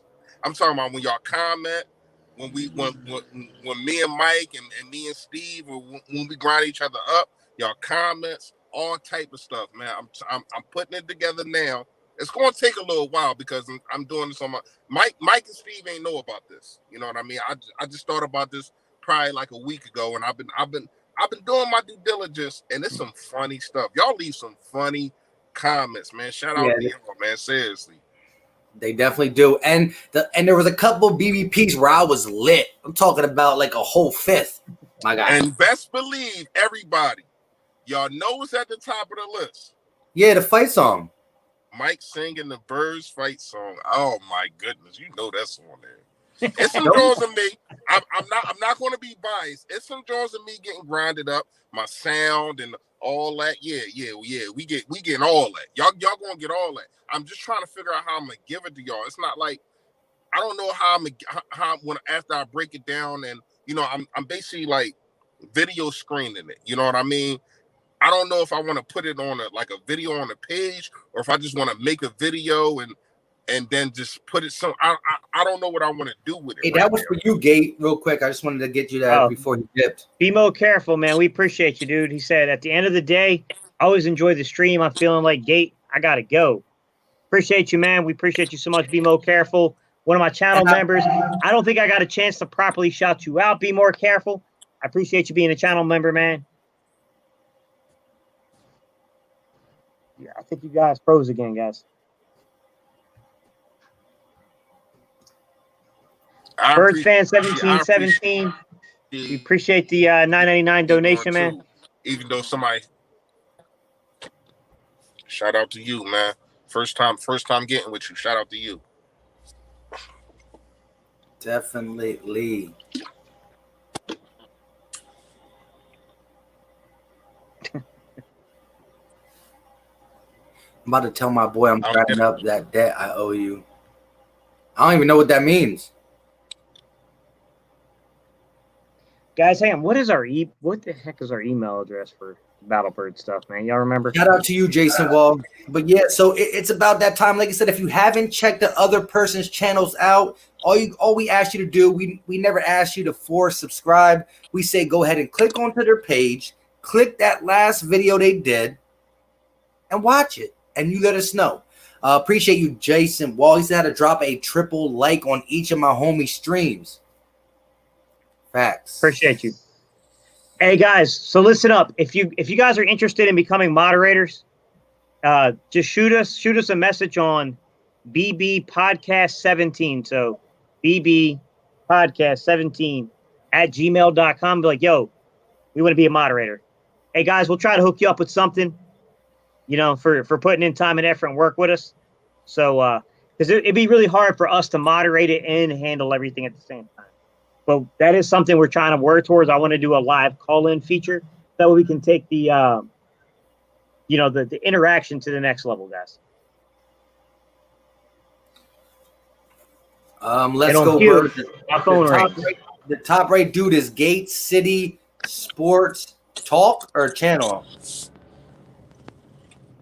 Either one will pull up. Doesn't really matter. Yeah, Gate City Sports Channel. Are you available Friday night? Said y'all are cool. Shame y'all. It's cool though.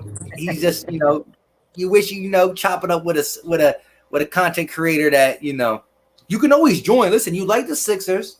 He said his parents are Eagle fans. What happened, my guy? What happened? What's good? No. Philly Fan D, appreciate you joining, buddy. You all right, Mike? Yeah, I'm good. I said that. Is it working? Yeah, I see you. I can hear you.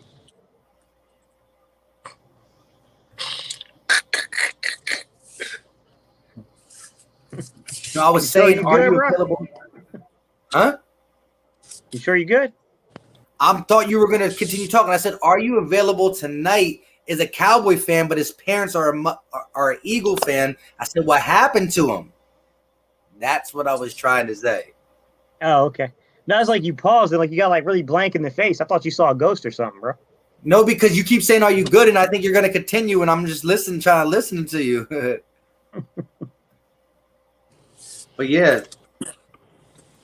Shout out to everybody. So, like I said, you guys are fitting to end this, right? Because people are jumping out, but everybody saying their goodbyes and stuff.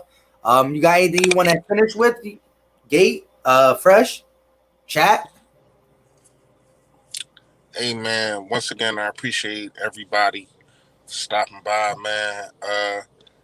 Like Mike said in the beginning of it, man, I'm like, I don't know, YouTube is kind of playing with me right now. They're saying I need a decent amount of views to get monetized to be able to do certain things with y'all that I want to do. It's kind of holding everything up that I want to do. But if you get a chance, man, just go look at my lives, go look at my my pages. Also look at these two guys above me, man. Go check them out. Go hit the like, hit the subscribe. Appreciate everybody for doing this. Once again, I apologize for being in and out. I apologize for everything I had to do, man. But you already know, man, family come first, man. And in the words of my daughter, stay Philly, stay fresh, yo. All right, guys, listen. I had a film, breakdown plan. Prince Smith got cut, so I guess y'all want to hit me up in the comments. If y'all want to hit me up on Twitter or Instagram or something like that, guys, you can leave suggestions on what you guys want to see for a film breakdown. I'll do I'll try to get through 2 of them next week, but I can at least do 1 for you guys. But who I had planned, guys, it happens. You know what I'm saying? It's that time of the year. It happens fast, man. So the next guy that I was thinking was Elijah Riley. But if you guys want me to break down somebody else, just hit me up and let me know, all right? Yeah, and like I said, for the people who are channel members on my thing, I will be going over and seeing what group you are in and asking you if you want to join the Battle Birds podcast group on Facebook, where, again, we chop it up. Right now, there's not much to chop up about. We done talked about all the off-season stuff we can talk about. There's still always a little bit more we can talk about, but when it comes to game time, the Battle Birds podcast group on Facebook, the group chat's going to be steep. So there is a couple channel members that I did not send a link to join that group because I wasn't offering it. But since me and Gate and Fresh run it together, I can't have free people and he have pay people. So there is people. So appreciate you guys. And with all that being said, check out the other people's content. Victory, Philly Luke, Jason Wall, Anthony Perry, B More, Philly, Murtha, Kenzo, the last people standing, Anthony Perry, Joshua. We catch you on the next one. At the end of the day, you know what time it is.